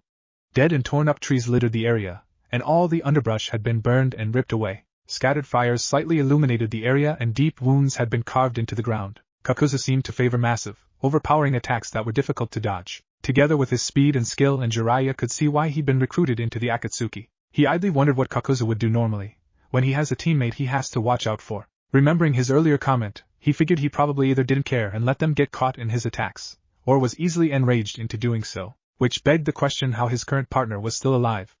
Hopefully it was either due to luck or simply not having been his partner that long. As Jiraiya dodged the attack, he saw the masks besides Kakuzu's head open up, revealing a mass of wind and an orb of fire. Jiraiya slammed his palms together as the masks released their attacks, creating a massive vortex of electrified water, and slammed his palms to the ground. Barrier, 3-pillar formation. A curved, triangular barrier appeared before him, protecting him from the firestorm. He grit his teeth as he channeled chakra into the barrier to block the massive attack. Eventually, the attack passed. Jiraiya released his jutsu the moment it did and bolted forward, but the moment the smoke cleared, he saw the wind mask's mouth was still open, shooting out fast arrows of wind. Jiraiya tried as best he could to dodge them, but they were too fast, thus ended up piercing him in various parts of his body, though fortunately for him, Jiraiya was able to protect his vital spots. But Kakuzu pressed the advantage as he quickly delivered a brutal high kick to the Sannin's jaw, sending him flying, then used his outstretched hand to grab the sage's foot and slammed him back down to the ground, resulting in a small crater. Before Jiraiya could truly recover, another tentacle then slammed into the Sannin's chest, sending him flying through one of the damaged trees and into another, creating an indentation in the bark before he fell to the ground, trickles of blood leaking out of his mouth. As he fell through the air, another tentacle sped towards him, separating into its component threads and moving to ensnare him and tear out his heart. Jiraiya managed to recover and land on his feet. Ninja art, needle jizo. His hair once again became a mass of needles hard as steel that completely covered every inch of his body just as the tentacle reached him. He then spun on his feet so quickly he appeared to be a miniature tornado, tearing up the mass and causing it to back away. The moment he sensed they were gone, he let up his defense, jumping over the threads when they lashed out again and ducking and dodging them as he charged towards Kakuzu. He snaked around several tentacles that moved to strike him as he neared the Extaki Nin and pulled his arm back, ducking below one final attack and knocking Kakuzu's arm aside before punching him in the gut, causing him to bend over. He then grabbed his head and slammed his knee into his face right between his eyes, dazing him slightly. Jiraiya then summoned a kunai to his right hand and slammed it into the water mask, causing it to cry out as a black substance leaked out, before forming a Rasengan in his free hand as the tentacles moved in to ensnare him. He slammed the orb into Kakuzu's stomach, causing the tendrils to cease their assault and writhe before the attack exploded, sending Kakuzu flying back and away from him. He unfolded his tentacles and used the net of bundles between them to hover in the air, growling in frustration as the remains his wind heart and mask was expelled from his body, replaced by the fire mask, which began to rapid-fire fireballs at him. Jiraiya quickly body flickered to avoid the barrage of fireballs, which created a massive conflagration when they hit the ground. Feeling the searing heat wash over him as he watched from behind a tree, Jiraiya smirked as he wiped the blood from his chin. There was a reason Itachi and Kisame had feared the prospect of facing him, as Kakuzu was beginning to realize. 3 down, 2 to go, Jiraiya thought as he looked for an opening. Naruto versus Haiden. Naruto and Fu stared at the silver-haired man, who stood in the center of the seal he engraved in the ground in blood, his skin black with white, skeletal patterns. What's he talking about? Fu asked, her eyes narrowed and her body tense in concern over their immortal adversary's transformation. While Naruto felt the same trepidation she did, he made a cross-shaped hand seal, summoning 5 more shadow clones. It doesn't matter. If that's what he's been hiding all along, then it's better we know about it now. With that, he sped after him, ready to engage the man and see what the purpose behind his transformation was. Haiden just grinned as he raised the pike and stabbed himself in the leg. Suddenly, Naruto's eyes widened as pain shot through his system. He grit his teeth and gripped his leg and fell on one knee as blood suddenly seeped into his pants. In the exact same place where Haiden had just stabbed himself, Fu ran to the blonde's side, panic clear on her face. Are you okay? She stared at his wound, her gaze returning to the Akatsuki as she understood what was happening. Both Jinchuriki had realized that Haiden had somehow just linked their bodies together. Naruto finally understood why Haiden was recruited by Akatsuki. He was unkillable by being able to shrug off any injury, and by taking in the blood of his opponent, he could curse them and link their bodies together. And with his immortality, he could run himself through his heart and act like it was nothing. His opponent, however, wouldn't be so lucky. Haiden cackled as he took in Fu's panicked expression and Naruto's pain-filled, furious one. The pain as my enemy passes from this world radiates through my body and transcends agony into ecstasy. What's wrong with this guy? Fu wondered in the back of her mind in disgust over his sadomasochistic tendencies, but that thought was far from the surface of her thoughts. She had to stop Haiden from hurting Naruto through their link. Haiden dropped his scythe, holding onto its cord, before giving her a murderous grinning. Fu's eyes widened as she saw what he was going to do. No! All 3 of the scythe's blades stabbed Haiden diagonally through the stomach, though the man didn't seem to react beyond being pushed back by the impact. Fu's horrified gaze turned back to Naruto as he coughed up blood, holding his stomach as blood seeped into his clothing as Haiden began to chuckle, his cackles slowly building until insane laughter echoed through the clearing. Then Haiden's laughter quickly turned to shock as instead of Naruto screaming in pain and dying, he suddenly puffed out of existence. Haiden's transformation then turned back to normal as both he and Fu had confused looks on them. Earth-style. Headhunter Jutsu Haiden heard from underground as he was quickly grabbed by the feet and dragged down into the earth from feet to neck, thereby completely immobilizing him. I see, so that's why you're considered an S-ranked ninja. It has nothing to do with your skills but your inability to be killed and that curse of yours, Naruto said with a condescending smile. What the fuck? How the hell are you still alive? I put my curse on you. Haiden yelled, still unable to believe that the blonde was still alive. You put a curse on my shadow clone, fool. It seems your curse cannot tell the difference between clone and original, Naruto replied. Hey!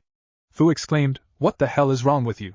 You could have at least warned me of your plan. I thought that crazy bastard had managed to kill you, you know. Naruto merely tilted his head and gave the girl a sheepish grin as he scratched the back of his neck. Sorry about that. I just wanted to see what this idiot was capable of, and using a shadow clone seemed like the best way to do so, he said. Still could have warned me, Fu mumbled. She felt stupid that she fell for something like that. You know what, fuck rituals.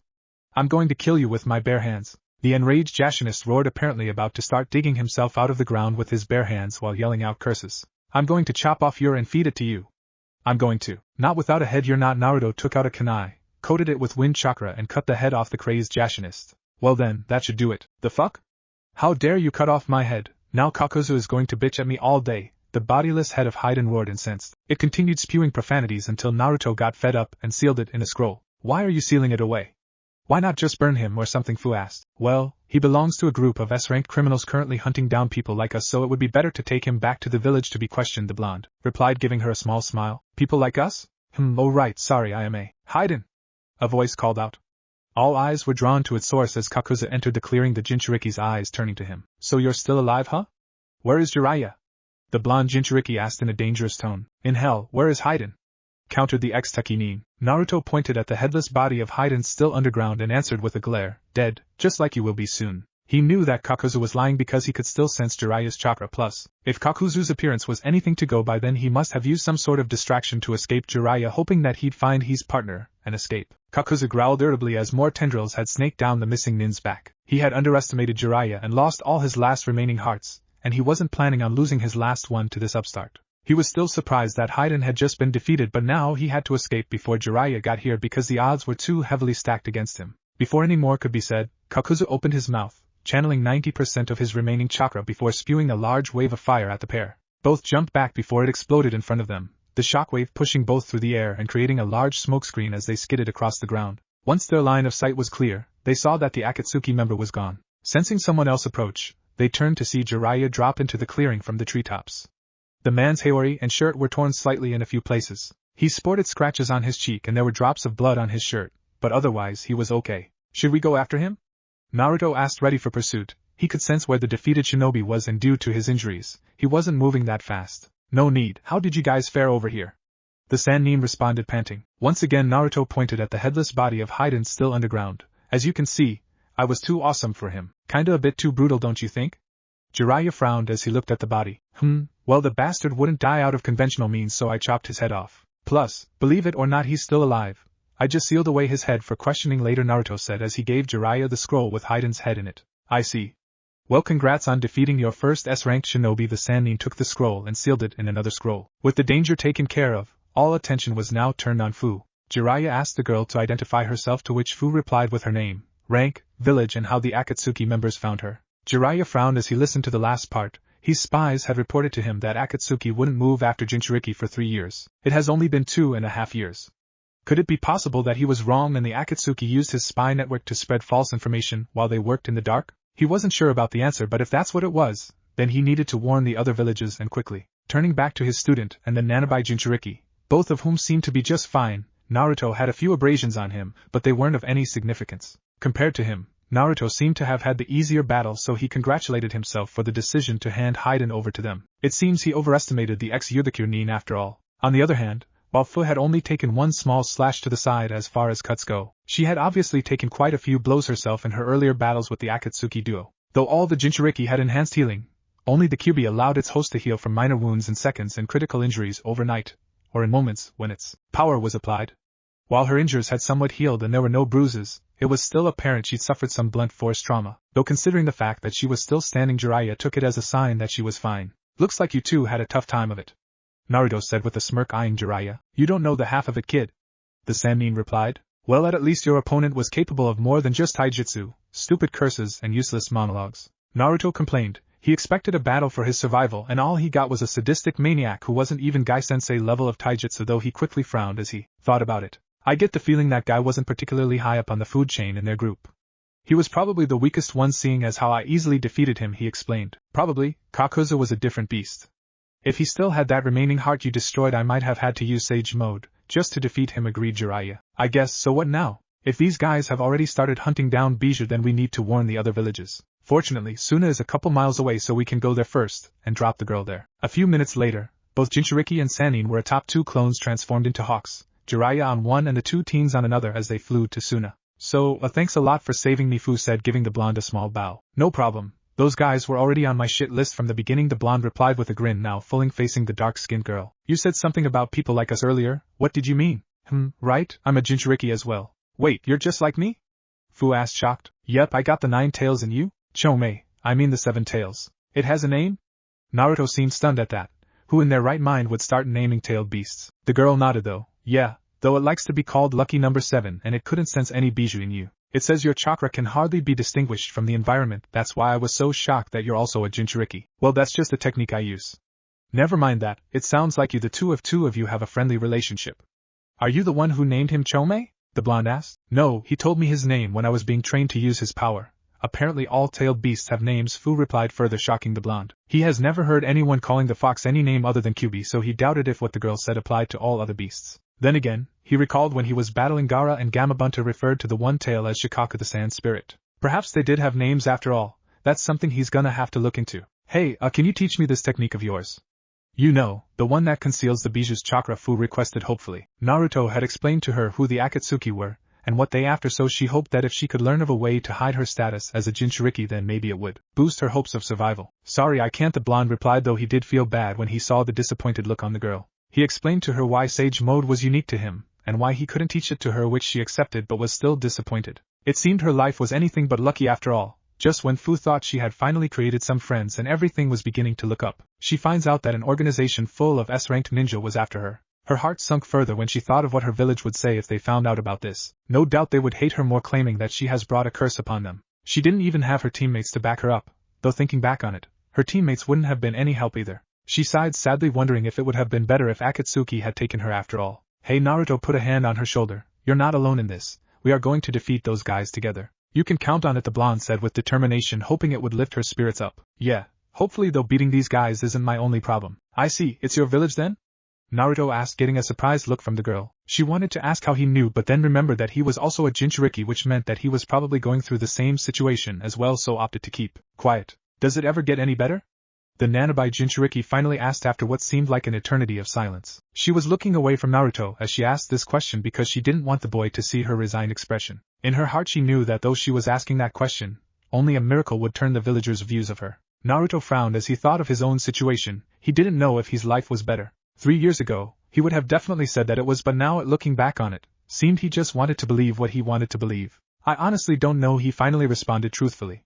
But I know that having someone you can talk to helps. Fu only gave a bitter laugh at that. Easier said than done. I've been isolated and ostracized by the entire village all my life, and now it's gotten to the point that I've since accepted my fate in Taki, so my only hope of ever having friends is outside the village, like during the Chunin exams. I'm sorry to hear that, but you can always count on me as a friend and fellow Jinchuriki. Maybe we can send letters to each other? Naruto said with a smile as he put a hand on her shoulder. I'd like that, said Fu, returning the smile. You know, this really is a small world. You are already the second Jinchuriki I've met, and as soon as we reach Suna, I will introduce you to the first, the blonde said with a grin. Really, who is he? Fu asked, obviously excited with opportunity to make a new friend and a fellow Jinchuriki as well. Gaara. He was a crazed maniac at first. He believed that only killing people would prove his existence to the world, but after our battle he mellowed out. The blonde said fondly. I know, I'm kinda excited to see him after so long. I'm interested in seeing what he's doing these days. Wait a minute, Gaara? As in the Kazekage? 0_0, 0_0. Gaara? Gaara is the Kazekage?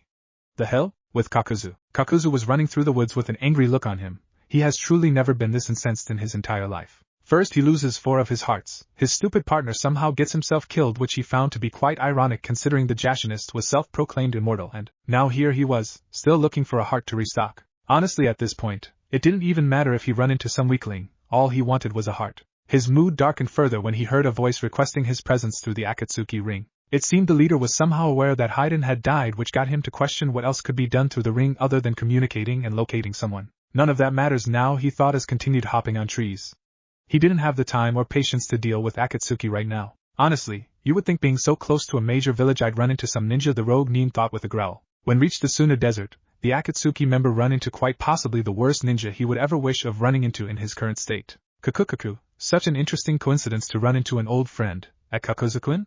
The man said in his usual playful yet condescending tone. Very pale skin, golden eyes with slitted pupils, purple markings around his eyes and fawn-like teeth. This person needed no introduction at all. Orochimaru, Kakuzu growled back. When it came to Orochimaru, Kakuzu knew that there was no such thing as coincidence. This day just wasn't his day. Orochimaru stood on top of his main summon Manda with a menacing grin plastered on his face and Sasuke and Kabuto on either side of him. What the hell do you want?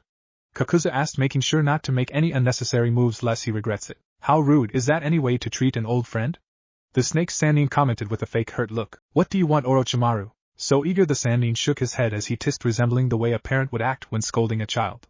Well, since you're such in a hurry to die, I'll tell you. Kakuzu narrowed his eyes at that and assumed a defensive position and leaking his killer intent in the process. Still Orochimaru ignored him, or just didn't acknowledge his actions as he continued speaking. You and I are both ambassadors of immortality, Kakuzu-kun. We have our own ways of pursuing it, but the end result is still the same. We both desire to live forever and achieve our own ambitions, and thus we have conditioned our bodies to be able to withstand and match our ambitions. So I thought to myself, what would happen if we merged our bodies into one being? We'd be one step closer to true immortality. What do you say, Kakuzu-kun? Tempting, but I'll have to pass, Kakuzu responded, not really liking where this conversation was going. Kakukaku, but I'm afraid you don't have a choice, the Sannin said, giving a look to Sasuke. Would you please do me the honor, Sasuke-kun? The only warning Kakuzu got was Sasuke appearing in front of him with a sword in hand. Yep. Today really wasn't Kakuzu's day. Suna, no matter how many times Jiraiya and Fu told him, he still couldn't believe it.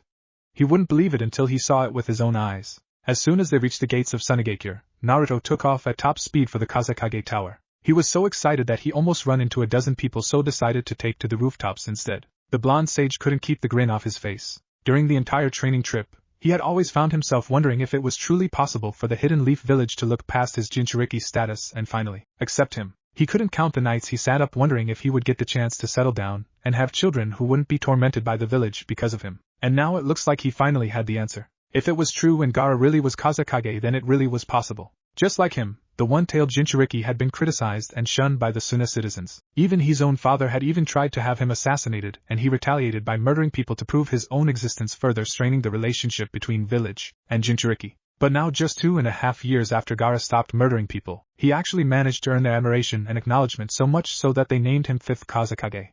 It really gave him hope. Naruto was so lost in thought that he didn't recall when he reached the Kage Tower or even run up the stairs, but he just opened the door of the Kage office with fervor, ignoring the receptionist's protests, and there he was. Fair skin, green eyes, short, spiky red hair, a kanji for love tattooed on the left part of his forehead, and now wearing Kage robes. The now 5th Kazekage had an irritated look on his face which quickly turned to shock when he saw who just rudely entered his office. And Naruto? You bet your ass I am, you're the Kazekage now? The blonde countered, walking into the office and giving the redhead a hug. Yes I am, Gaara replied with a small smile, though he was surprised with the hug. He couldn't remember the last time anyone has ever done that, and what was more surprising was the fact that Hisan did not move to protect him. I'm sorry Kazekage-sama, the receptionist said, giving him a low bow.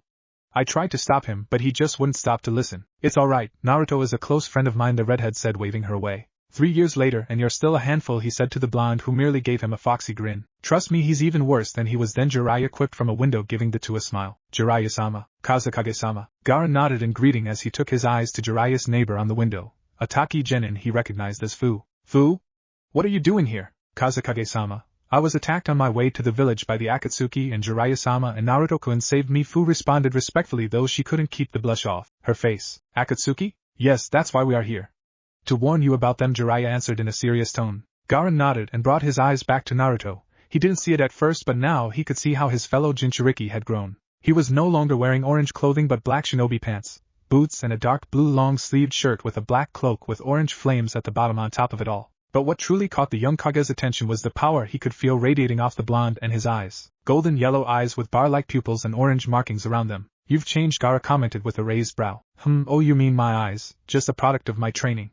I'll tell you all about it when you're done with the perv. I'd like that, Gaara responded with a smile as Naruto and Fu left the room to give Jiraiya and him some privacy. Orochimaru's hideout. Orochimaru couldn't get the grin off his face as he watched Kabuto experiment on an unconscious Kakuzu. The Akatsuki member had put up a good desperate fight for survival, but Sasuke prevailed in the end. He watched fascinated and thoroughly pleased as Kabuto put Kimimura's heart into the X-Taki nin, where his stolen hearts would normally be earning a pained groan from the man. Anyone else seeing this would have surely been creeped out, but it only formed goosebumps on his Orochimaru's person. May I ask you a question, Orochimaru-sama? Kabuto asked, his mind still on his work. Yume Kabuto, you've wanted an Uchiha to be your vessel. It's practically the main reason you wanted Sasuke as your apprentice, so why have you suddenly chosen Kakuzu as your next one? Orochimaru chuckled at that, fully expecting the question. To be honest, I've always been interested in Kakuzu's technique, and yes, I still want an Uchiha vessel, but Itachi still remains my primary target, the Sannin said, moving closer to Kabuto as he continued watching on. You see, ever since Sasuke-kun came here, I've always known that he wouldn't allow me to get his body unless I forced it with all my power. The boy's a genius, yes, but he's not as smart as he thinks he is. Chances are that he would have betrayed me had after his training was done, he finished. So why continue to train him? Kabuto pressed. He was clearly getting even more curious about his master's plans. To hunt down his brother, of course.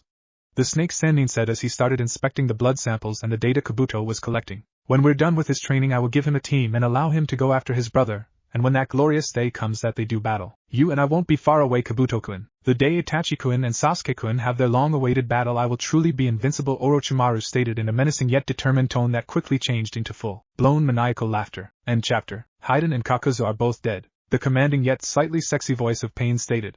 It was clear that the man was not in a good mood. Truthfully speaking, he never was, and now it just somehow seemed to get worse, and who could blame him? He had gathered the most dangerous S-ranked shinobi in history to bring peace to the world, and then suddenly 2 of them drops dead before their missions truly begin. Someone was going to pay dearly. All members of the Akatsuki were surprised by the revelation. Even Itachi looked quite shocked at that. Even though he would never show it, he felt quite elated that Haiden was actually dead. The one time he was forced to be partners with Jashinist had been the worst mission of his life. He shuddered slightly as the memory resurfaced. The former Umbu had to give a bit of respect to Kakuzu for dealing with Haiden every day since his introduction to the criminal organization. What the hell? An equally surprised Kisame said. He really liked that duo, or, more specifically, he really liked messing with them. The zombie brothers are dead? Quite ironic that the so-called immortals are the first to die, Sasori commented. Who killed them, Leader-sama? Itachi asked, his monotone expression giving nothing away, even though he really was interested in finding out who killed Haiden. It is still unclear, Pain admitted. Though all signs point to Orochimaru. Kakuzu's ring and Orochimaru's Akatsuki ring are at the same location, and I can't sense Haiden's. I'm guessing it's sealed somewhere. Wow. Toby awed, earning an annoyed expression from everybody except Kisame, who seemed to find the mask-wearing fool to be quite funny. Orochimaru must have gotten super strong to be able to defeat the zombie brothers, so it would seem. The Akatsuki leader agreed. Ever since he left the organization, Orochimaru has always stayed clear of us, but now, all of a sudden, the snake has the audacity to actually attack us. Conan pointed out as she assessed this new situation. He's plotting something big. Nevertheless, such actions will not be tolerated. If he really wants to provoke us, then it must mean that he's at least ready to deal with the consequences, said Pain, giving everyone of the Akatsuki a look before finally deciding. I will go to the Sound Village myself and flush him out. But Naga Pain, wouldn't it be better if Itachi and Kisame went instead? I'm pretty sure Orochimaru is expecting you to hunt him down, and knowing him, he's probably got something up his sleeves. Conan appealed with her last friend, her concern for him clear in her tone. Seriously, she knew very well just how powerful Nagato really was. Only a few shinobi could ever hope to touch him.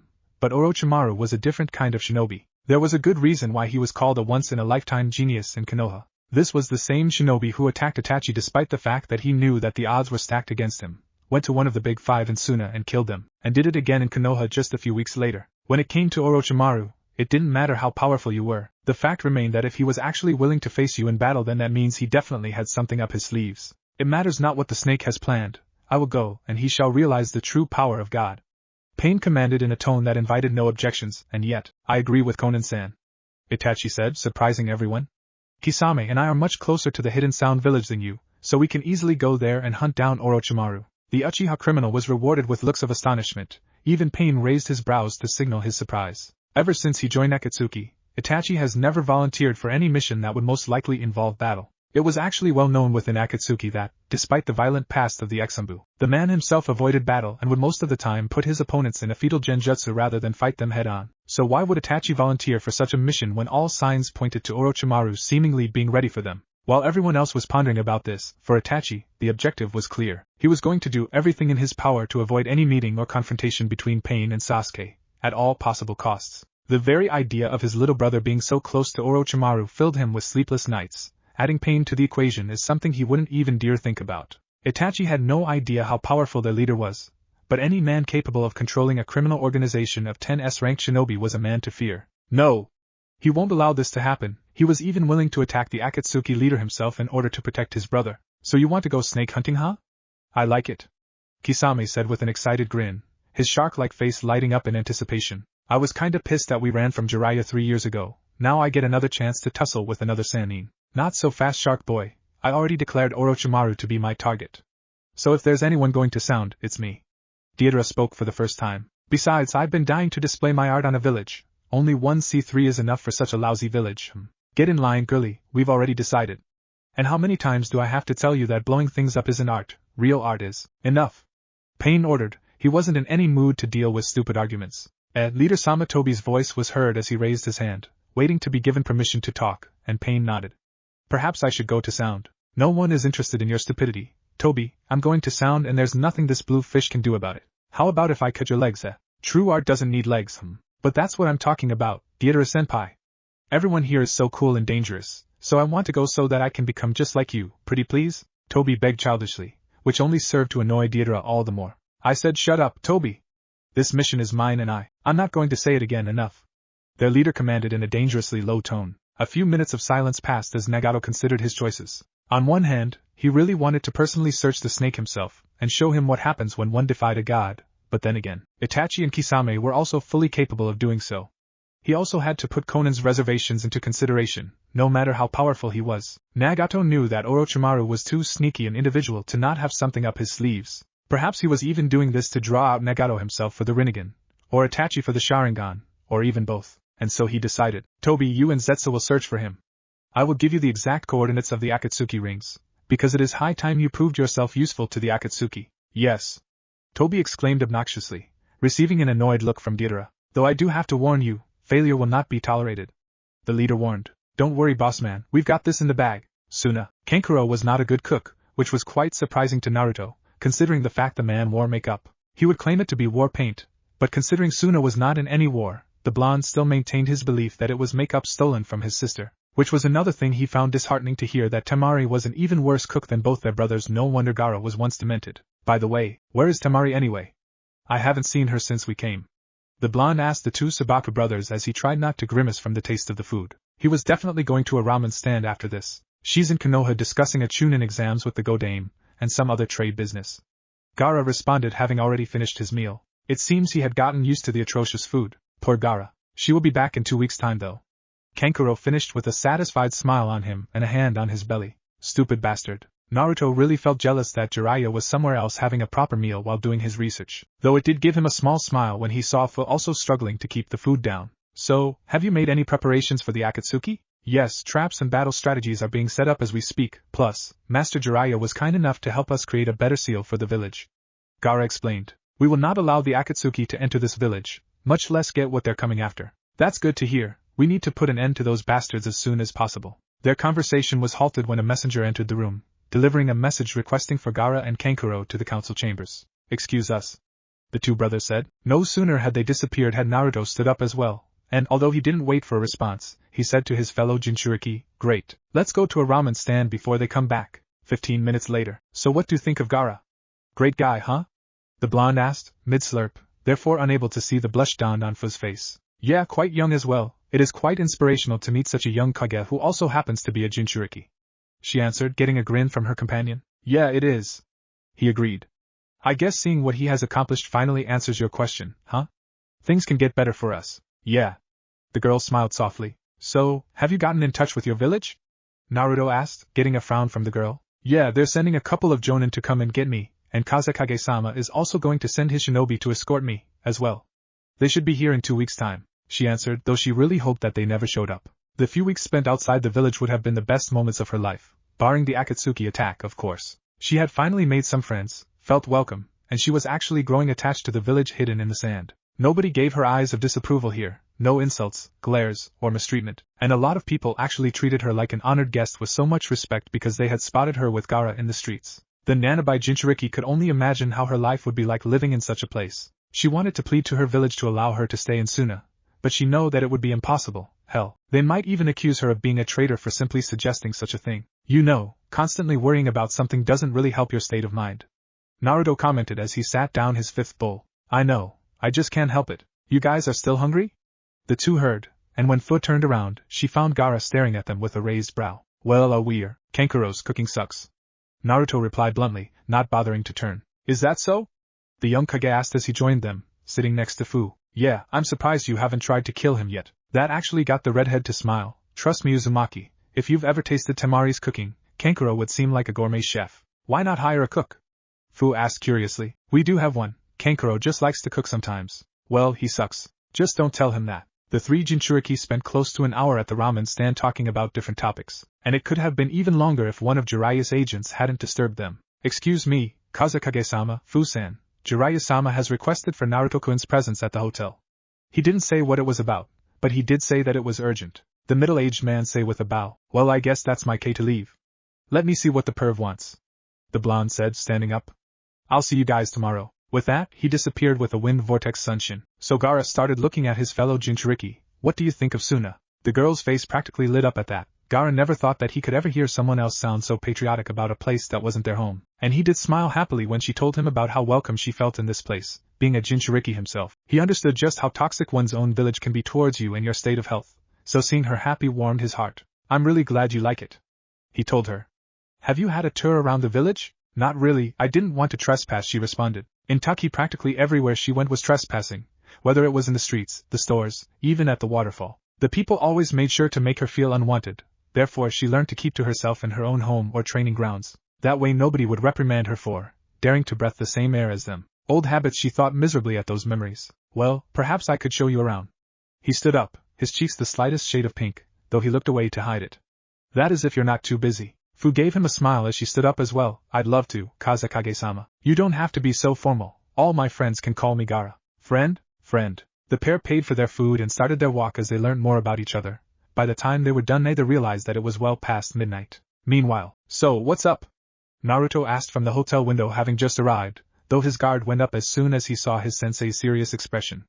Is something wrong, Jiraiya? I don't know, you tell me. The older sage responded evenly, his expression as serious as the blonde has ever seen it. Hell, the atmosphere was quite literally cold. I don't understand. I hear the Kazekage is creeping into your girl. Care to explain? The Sannin moved closer to the blonde, eyeing Naruto with a penetrative gaze. Yeah, this wasn't creepy at all. What the hell are you talking about? Naruto, I'm serious. What's going on with Fu and Gaara?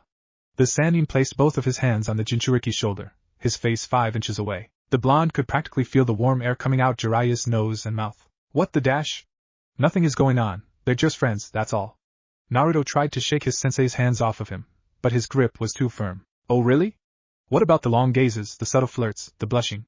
The Sannin proceeded to shake Naruto. The blushing, man.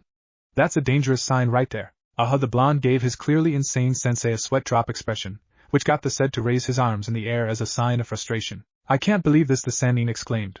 I have taught you many things, Naruto, more than I have ever taught my previous students, but how in the hell have I failed to educate you in the arts of women and seduction, huh? Jiraiya was now kneeling in front of Naruto, both his hands around the blonde's legs and his eyes on the verge of tears. Please, at least tell me you did something with those girls at the brothel. Jiraiya, that's it, I'm a failure.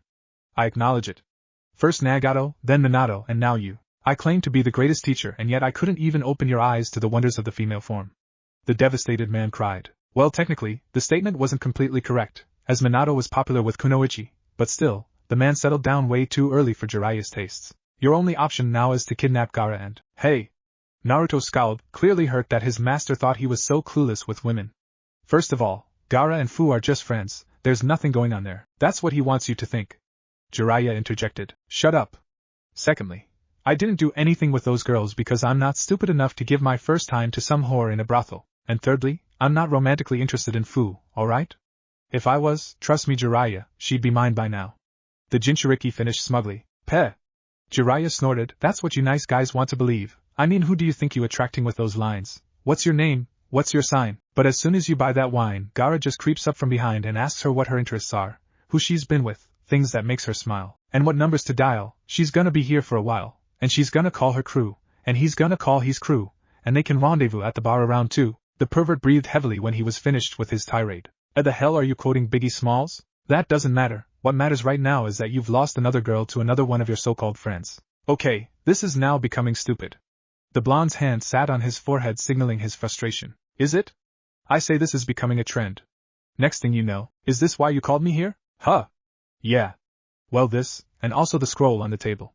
Jiraiya said, a bit flustered that he actually forgot the real reason he called his student. When Naruto walked to the table and picked up the scroll, what he read gave him the shock of his life. Name Karen Uzumaki, age 16, gender female, clan Uzumaki, rank not applicable, classification censor, medic nin, affiliation, Otogekure. There's another one?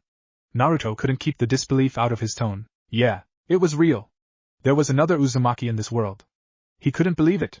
Naruto read over the details again just to make sure that he hadn't misread. He had spoken a lot about reviving his clan, bringing back their lost glory and seeing their insignia on the backs of its members, but his hopes of ever finding another Uzumaki were rather slim.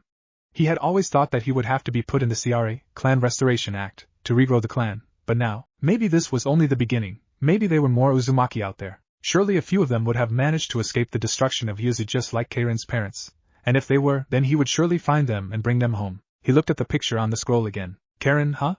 Well, just give me a few more days, Karen, I'm coming for you.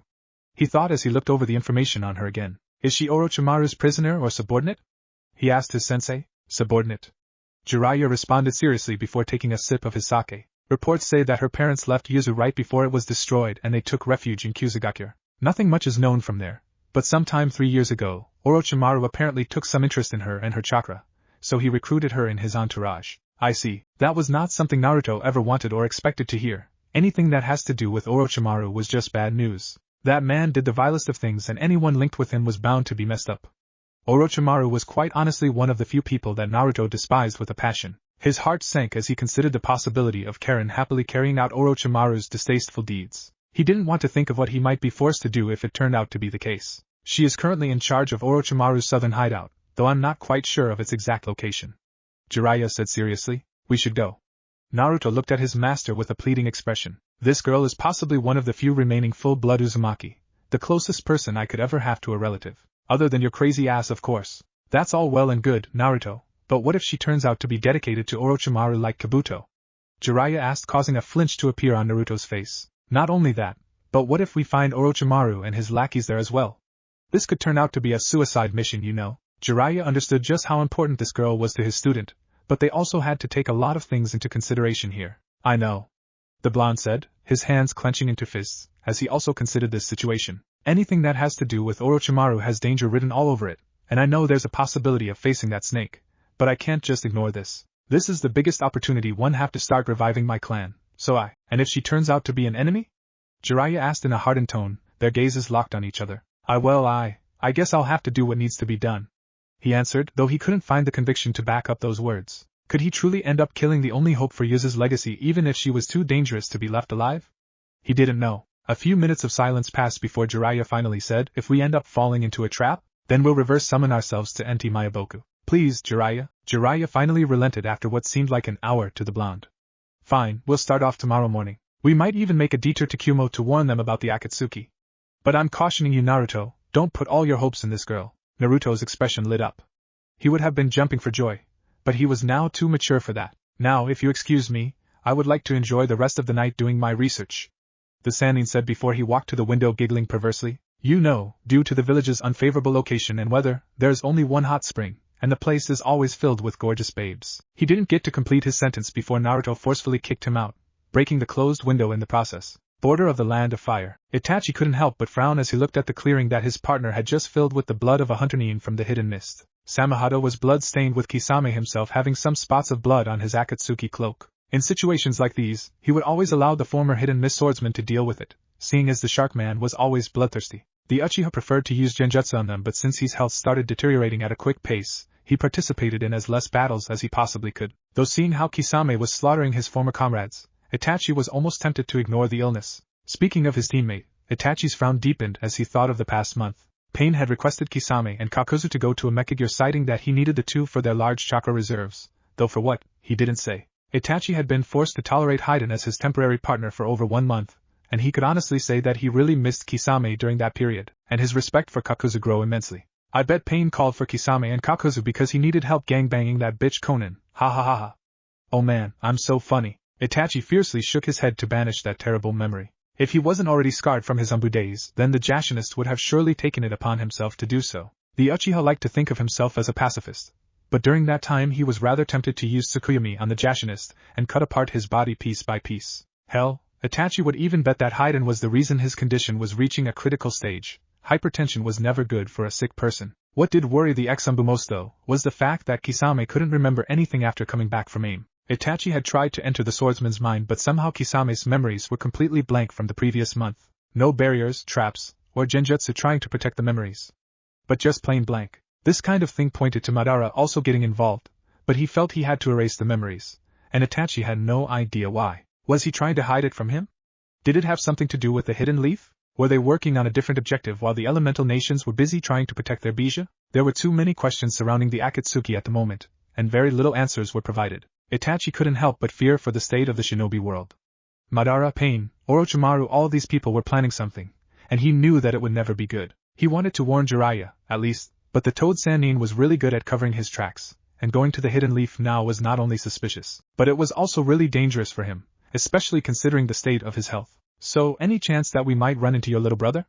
Kisame asked with a grin, pulling Itachi out of his thoughts. I don't know, but if we do, then it's inevitable that Orochimaru will be with him, the Uchiha responded. Just a few hours ago, Pain had notified them of the Three Tails reformation. 3 years had passed since Itachi killed Yagura, the Mizukage, thereby also killing the Bija. Akatsuki had been forced to wait for 3 years for the Bija to be reformed, so that they could start hunting them down, and apparently they were now assigned with capturing this one, and just so happened to be Oto. Their leader had even taken the time to warn Itachi not to kill it again, or else he would suffer the wrath of God. Yeah, right, he thought. The Uchiha wanted to snort at the threat, but that was not befitting of an Uchiha. I wonder why he didn't just send Tobi, or Madara, or whatever the hell he likes to call himself, considering that the damn thing is reforming in Oto. Kisame wondered as he dusted his cloak with his hand. He'll have his hands full searching for Orochimaru. The snake never stays in one place, and if they do find each other, I'm pretty sure it won't be easy to kill him. Itachi once again responded, his mind worrying about his little brother. He hoped Sasuke wouldn't be stupid enough to come between those two. Itachi's eyes narrowed as a swirl appeared before them, signaling Tobi's presence. Has he already found Orochimaru? Are you ever going to smile? The masked man asked Itachi, to which he didn't respond. So Kisame gave Obito a curious look, using his Samahata to point at the masked man. Are we supposed to call you Tobi, or Madara, when we are alone like this? Obito merely shrugged, not caring either way. His name was forfeit the minute Rin died. I'm guessing you haven't found Orochimaru yet. Itachi deduced. Obito put his hand in his pockets and took out 2 Akatsuki rings, one for Kakuzu, the other for Orochimaru himself, and a note that read, "Sorry, I've gone out for a bit. That man is more slippery than we could ever give him credit for. I'm beginning to think he might not even be in Oto," he said as he shook his head. Possibly. Just then, both Itachi and Obito's eyes transformed to Manjiko, each putting each other in a genjutsu. Itachi found himself in Obito's dimension, and Obito found himself in a world of black and white, yet somehow, both of them were in the same place, with just 3 meters being the only distance between them. "What did you want with Kisame this past month?" Itachi asked, not wasting a second. Again, Obito shrugged nonchalantly, something that greatly annoyed Itachi as the masked man answered, "Nothing much. Pain needed his chakra is all." "What for?" he insisted. "To strengthen Akatsuki." The masked man answered, still coy. "I searched for Haiden's ring all over Orochimaru's hideouts, but I couldn't find it. Pain himself said he couldn't sense it, so that means Orochimaru was not involved with Haiden's death. So I started wondering you wouldn't have something to do with it, would you, Itachi-kun?" Itachi narrowed his eyes at the insinuation. Of course, he would have been more than happy to kill that insane bastard, but what would drive Madara to suspect him? "Why do you think it was me?" he asked curiously. "If it wasn't Orochimaru, then the only possible outcome points at the hidden leaf. We just got intel that Jiraiya is currently in Suna, 25 miles away from where Haiden's ring signal was cut." "Coincidence, eh?" Obito asked with a tilt of his head. "Yes, it was a coincidence," Itachi responded bluntly. 3 years ago, you purposely killed the Mizukage, knowing that he was a Jinchuriki, and then a few months later you disclosed our objectives to Kakashi and Jiraiya. Another coincidence, eh?" Itachi's eyebrow twitched at that. What did Madara want him to say? That he was sorry? That he wouldn't do it again? Fuck that. And so he settled for a bad mistake on my part. Obito simply chucked. "Well, I guess everybody does make mistakes every once in a while." The masked man stepped closer to Itachi, entering his own dimension. He put his hand on the ex-Anbu's shoulder as their genjutsu started to dissolve. "All we can do is make sure it never happens again." When the genjutsu completely dissolved, Itachi only had to look at the still grinning Kisame to confirm that less than a second had passed in the real world. "The 3 Tails is south of Otogekure," Obito informed them as a swirl was formed sucking Obito's body in it. Before he completely disappeared, he added, "We don't expect any more mistakes." "Well, at least this saves us the time of looking everywhere for the damn thing," Kisame said as the two started walking. Jiraiya and Naruto. Adrenaline was not good for Naruto, Jiraiya decided. The blonde was already an overenthusiastic person supplemented by an endless supply of chakra, so adding more excitement to the equation was pretty much dangerous for him, and everyone else involved. At the break of dawn, the young sage woke him up, and pretty much pushed him to get himself ready for their trip to Oto, having already done so himself. They said their goodbyes to the Kazekage and Fu before the day could properly start, forcing Naruto to explain to the young Kage why he was leaving so abruptly, though he did wish him good fortunes, as he was able to understand why going to Otogekure was so important for the Uzumaki. He was almost tempted to force the blonde to question Gaara about his friendship with Fu, but he thought better of it. What annoyed Jiraiya the most though was that the little shit was in such a hurry that he didn't even give him any chance to do some final research on the beautiful ladies of Suna before Naruto quickly summoned a clone, transformed it into a falcon, and started flying at top speeds. They have been traveling at over 150 miles per hour since then, which was pretty ridiculous just thinking about. At this rate, they were going to be in Otogekure in just under 2 days. Jiraiya couldn't even remember when they passed the desert. All he could think about was to making sure not to fall off the transformed clone. "Do you have to be so damn fast?" he asked, his words barely even heard due to the strong winds in the air smashing them in the face as they flew on. "I'm sorry, Pervisage, but if this girl truly exists, then Orochimaru is the last person she should be near. She's my family and quite possibly the only hope I may have of meeting a full-blooded Uzumaki." The blonde turned his head to his master as he responded. "Just don't let your guard down. Spending any sort of time with the current Orochimaru is bound to get you messed up, and you don't want to give this girl any chance to put a kunai in you simply because you're too trusting for your own good." The Toad Sannin advised his charge. "The last thing you need is more betrayals, Naruto." He thought solemnly. "Got it," Naruto shouted back with a grin, all without a clue of his master's thoughts. "By the way, do you know that Earth-style Jutsu Kakuzu used to block my attack? Yeah, it's called the Iron Skin. Why? Well, I'd really like to learn it. You know, sparring with Gaara just showed how much I could benefit from having a defensive jutsu," Naruto responded. "The jutsu itself may not be perfect, being vulnerable to lightning and all. I really like the concept of it, and it could still really be useful." "I see," Jiraiya agreed, being able to see the merits in it. "But unfortunately, I don't know how to execute the jutsu itself." "Sorry, kid." "Oh well. I guess I'll just have to look for one then. Perhaps the toads have one. Perhaps you could create one yourself. You already have the chakra, the Fuin jutsu, and already a good idea of what you want," the Sannin suggested. Minato created a barrier jutsu that could not only absorb a tail beast bomb, but also relaunch it back to the bijou itself. The Toad Sannin smiled, remembering his late student. He had been fortunate, and sometimes unfortunate, to come across some genius shinobi over the years. Hiruzen, Orochimaru, Nagato, Kakashi, Itachi and Hanzo, just to name a few, but Minato was a different breed of genius. A little boy armed with no dojutsu, Kekkei Genkai, powerful clan, or any other special abilities, other than the desire to learn, the will to surpass his predecessors, and a creative streak a mile wide. Minato wasn't the kind of student to just absorb what he was being taught like a sponge, but he was the kind that absorbed the lessons, and reproduced bigger and better things. He was one of the very few that even the likes of Orochimaru admitted to being inferior in terms of natural ability. He remembered the time where the Snake Sannin wanted to train Minato. He saw just how talented the boy was. But now, looking at how his one-time best friend had turned out, Jiraiya was really glad that he acted faster than him. As a peace-loving man, Minato still killed over 1,000 shinobi and brought an entire major village to its knees. The Toad Sannin dreaded to think what kind of destruction Minato would have caused if he had ended up in Orochimaru's hands. Dad was pretty amazing, huh? You have no idea, kid, you have no idea. Jiraiya found his ability to speak hampered when a fly flew straight into his mouth, causing the self-proclaimed super pervert a coughing fit as his less than helpful student laughed at him. Orochimaru's hideout. Orochimaru couldn't fully express just how much he loved his life at the moment. He supposed that everyone felt their lives to be precious to them, but with the Snake Sannin, his life was always above everyone else. Ever since he was a child, Hiruzen had spoken much about his genius, often putting him in higher esteem over his other two students. When he finally opened his eyes to the shinobi world, he grew to realize just how vulnerable life was, how vulnerable his precious life was. And so he sought to search for something that mere men had only dreamt about, something that had only been an illusion to most, and a myth to others: immortality. A lot of people expected him to get things right at the first try due to his reputation, and if he was being honest with himself, he expected it as well. But when he failed, that's where the real fun began for the Sannin. Contrary to popular beliefs, he also respected people who didn't give up. Hell, he was just like that himself. If Orochimaru felt the cause to be worthwhile, then it didn't matter how much time he spent, how many sacrifices he made, or how much of his effort he put into it. He wouldn't stop until he achieved it. And now, finally he could taste it, he would reap the fruits of his labor. He showed a grin when he heard another pained groan coming out of Kakuza as Kabuto continued operating on him. It wouldn't be long now. He would have a suitable body for him as he awaited the Uchiha battle. The Snake Sannin had been hiding for long enough.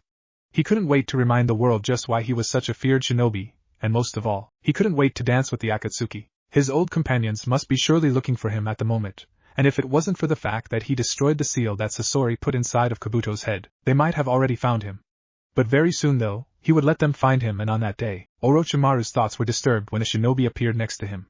He quickly recognized said shinobi to be Fu Yamanaka, one of Danzo's most trusted pawns. The man didn't say a word, but just handed over a scroll, and he was a blur as he quickly vanished. Orochimaru couldn't help but widen his grin when he opened the scroll, and found the Shinigami masks and classified information about all of Konoha's shinobi, including Umbu, that he asked for. A few weeks ago, Danzo had contacted him again, having formed a new plan to take over Konoha without having to try to assassinate the Hokage. The root leader had requested for help from the Snake Sannin himself, and Orochimaru was more than happy to help, as long as Danzo provided him with everything he asked for, and the Shinigami masks from the Uzumaki temple was one of them. With the masks, he could finally get his hands back, and everything else will be falling into place. The body is ready now, Orochimaru-sama. Kabuto informed, fully satisfied with his work. Ah, excellent. The Snake Sannin said, his dark grin somehow getting even wider. And as if things couldn't get any creepier, Sasuke's Kirin roared outside the hideout. Perfect, it seems Sasuke-kun's training is also complete, kukukuku. 3 days later. For 3 days, Naruto and Jiraiya have been flying to Otogekure at top speed, only stopping at night for rest, food, and starting off early in the morning again. For 3 stinking days Jiraiya has been forced to sit atop some clone high in the air and have his ass almost thrown back down due to the ridiculous speed. He fully understood that Naruto was really excited to finally meet another member of his clan, but this was just ridiculous. He would be quite surprised if he wasn't jet-lagged after this. Hey! You think you can slow down a bit? He shouted, putting his hands embarrassingly tight around the blonde's abdomen. We're already in Oto, so there's no need to. I've found her! Naruto shouted happily, interrupting his master. What? How's that even possible?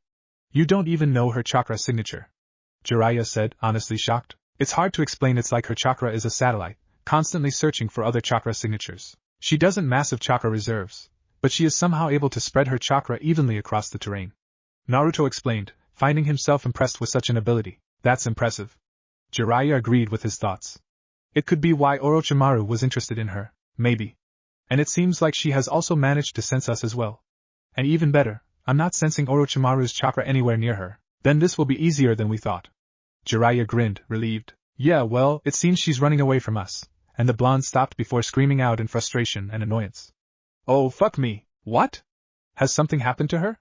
Jiraiya curiously asked, though he only needed one look from the blonde to understand.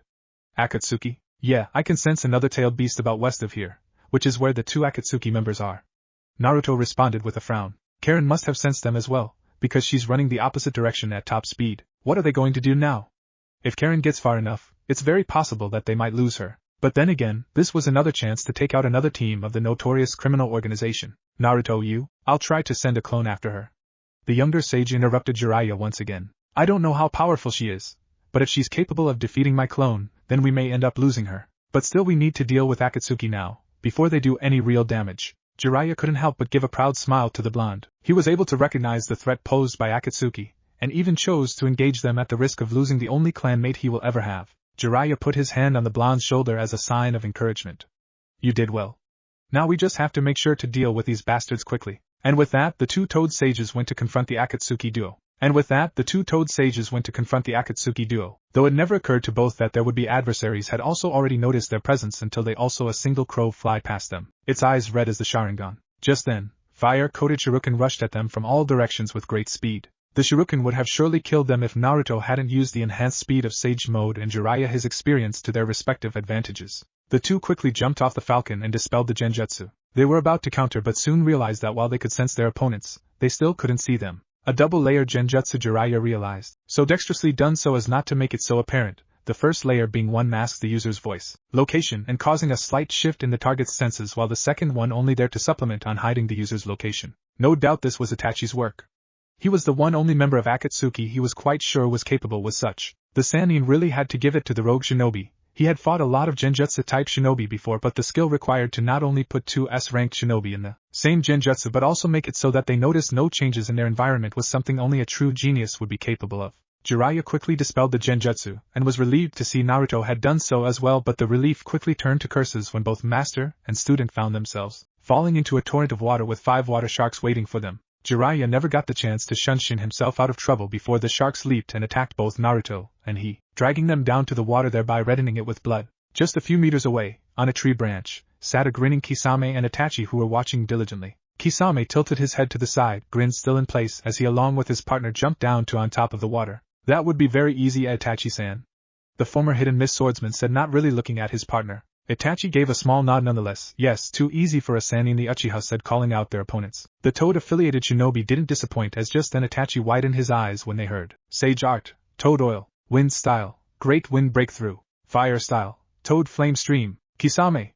Itachi shouted, but the Sharkman seemed to be one step ahead as he easily tossed his blade up into the air and weaved through hand signs. Water Style, Exploding Water Shockwave. He threw up gallons upon gallons of water and watched as the rising tidal wave crashed into the wave of flames launched towards them. The two Akatsuki members watched with wide eyes as the water jutsu did nothing to stop the biggest firestorm they have ever seen as it came hurtling towards them. The oil also doubled as a highly powered fuel, stoking the ever-growing fire, burning the oil quickly and hotly. Any other opponent would have been terribly roasted by such a devastating attack, but the Akatsuki members were too experienced and powerful to go down like that. Both quickly shined away right before the flames could reach them. As soon as Itachi reached the ground, Jiraiya was on him with a hard right punch which he blocked. Kisame appeared right behind the Uchiha ready to slice Jiraiya in half, but then got the surprise of his life when he felt a large tongue wrapping itself around his waist. The swordsman was awkwardly pulled towards Naruto with his tongue, the blonde ready to smash a large Rasengan into him, but also got shocked when Samahata absorbed the jutsu instead. Kisame then used the blonde's shock to his advantage by delivering a brutal kick to the gut that sent him flying. While all this was happening, Itachi used his free hand to quickly weave through hand signs, and just as he was about to spit fire on Jiraiya, the Sannin proved just why he was an S-rank shinobi by yanking his hand free from Itachi's grip and spitting glob of mud on the ground, erecting a mud wall that blocked the fireball jutsu. Well, it seems the brat has grown up some, Kisame said, putting his sword on his shoulder as he appeared behind his partner. He grinned when Naruto did the same with Jiraiya. So, feel like hanging with the big boys, huh? Naruto responded with a low growl, quite annoyed with himself for allowing his shock to get the better of him. He was battling S-ranked shinobi, so surprises were always on the card. If stupid mistakes like that were to happen again, it could end up being fatal. Hey, is it just me or is there something different about the brat? You know, other than the fact that he is taller and not wearing retarded colors? Kisame asked, only further annoying the blonde. It seemed Itachi had noticed as well if the raised brow was anything to go by. Yes, it seems Naruto-kun has grown exponentially over the years.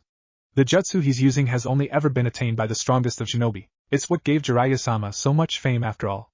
The Uchiha said, honestly surprised that Jiraiya would teach such a high-level technique to Naruto. But then again, the blonde will be forced to battle against some of the most powerful shinobi in this world, so maybe it wasn't so surprising. Kisame simply gave Itachi a curious look, obviously waiting for him to explain, not much concerned on their powerful opponents. Those eyes are proof of a dangerous technique, Kisame, Sage Mode. Those that master it get their body, senses, skills and movements heightened to greater degree than what they are normally capable of. The Uchiha explained quietly, even their jutsu are much more dangerous than they would ever be. Hashirama, the god of shinobi and first Hokage, Minato, the Yellow Flash and fourth Hokage, and Jiraiya, a Sannin. They all managed to attain this technique, and all their enemies have found out one thing, that why they try with their might to use nature to their advantage. A true sage becomes nature itself. Impressive, Kisame said, his grin only getting bigger. If what Itachi was saying true, then he was really going to enjoy this battle. Indeed, even more so that he mastered it at such an early age. Itachi agreed. I don't really need to say this, Kisame, but do be careful. It seems Naruto-kun's new skills have some form of resistance to illusions, making it significantly harder for me to put him in a genjutsu than I would have expected. Plus we mustn't forget Jiraiya as well. Genjutsu allowed the user to take hold of their target's chakra and use it against them, but with Naruto, it was different. Due to the nature energy constantly going in and out of him, his genjutsu wouldn't last for more than a second unless he used real high-powered ones that bypassed the nature energy and went straight for the Jinchuriki's real chakra, like the one he used in the beginning in Tsukuyomi.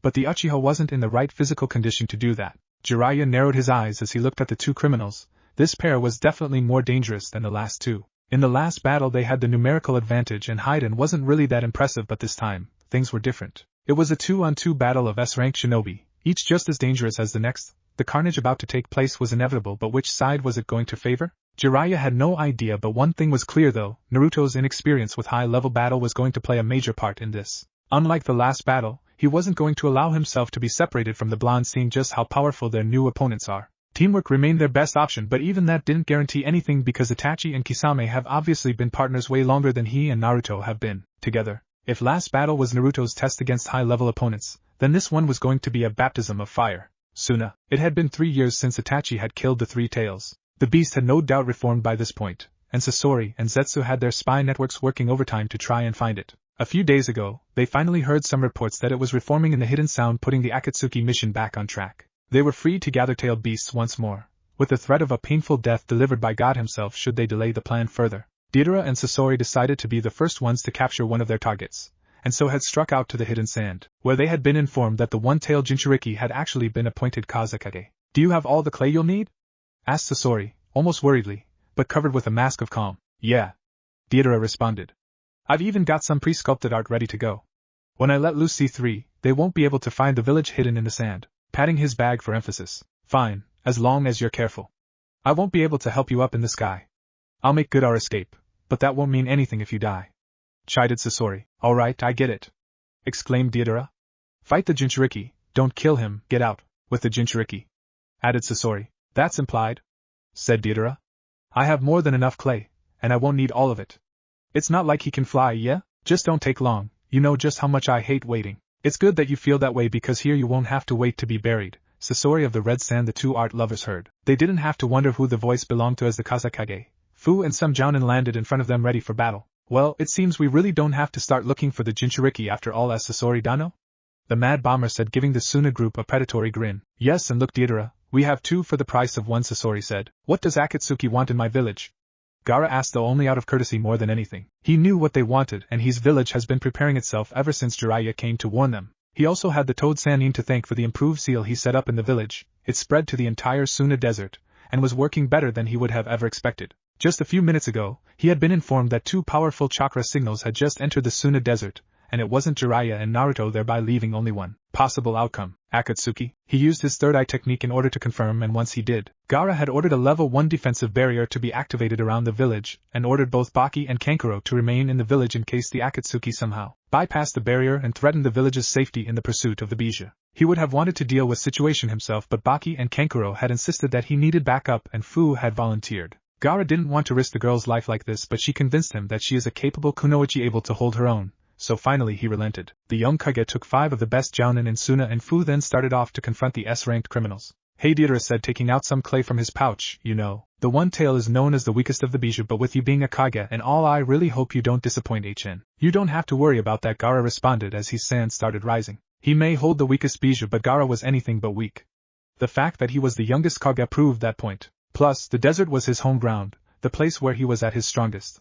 Born of the desert, warrior of the desert, leader of the desert, he was Gaara of the desert. What if Jiraiya trained Naruto to different Sage Mode harem? And thanks for watching my video till the end. If you enjoy this content, then do consider subscribing to my channel, and leave a like if you guys need the next part, comment down, and thanks for watching the video, and see you guys in the next video.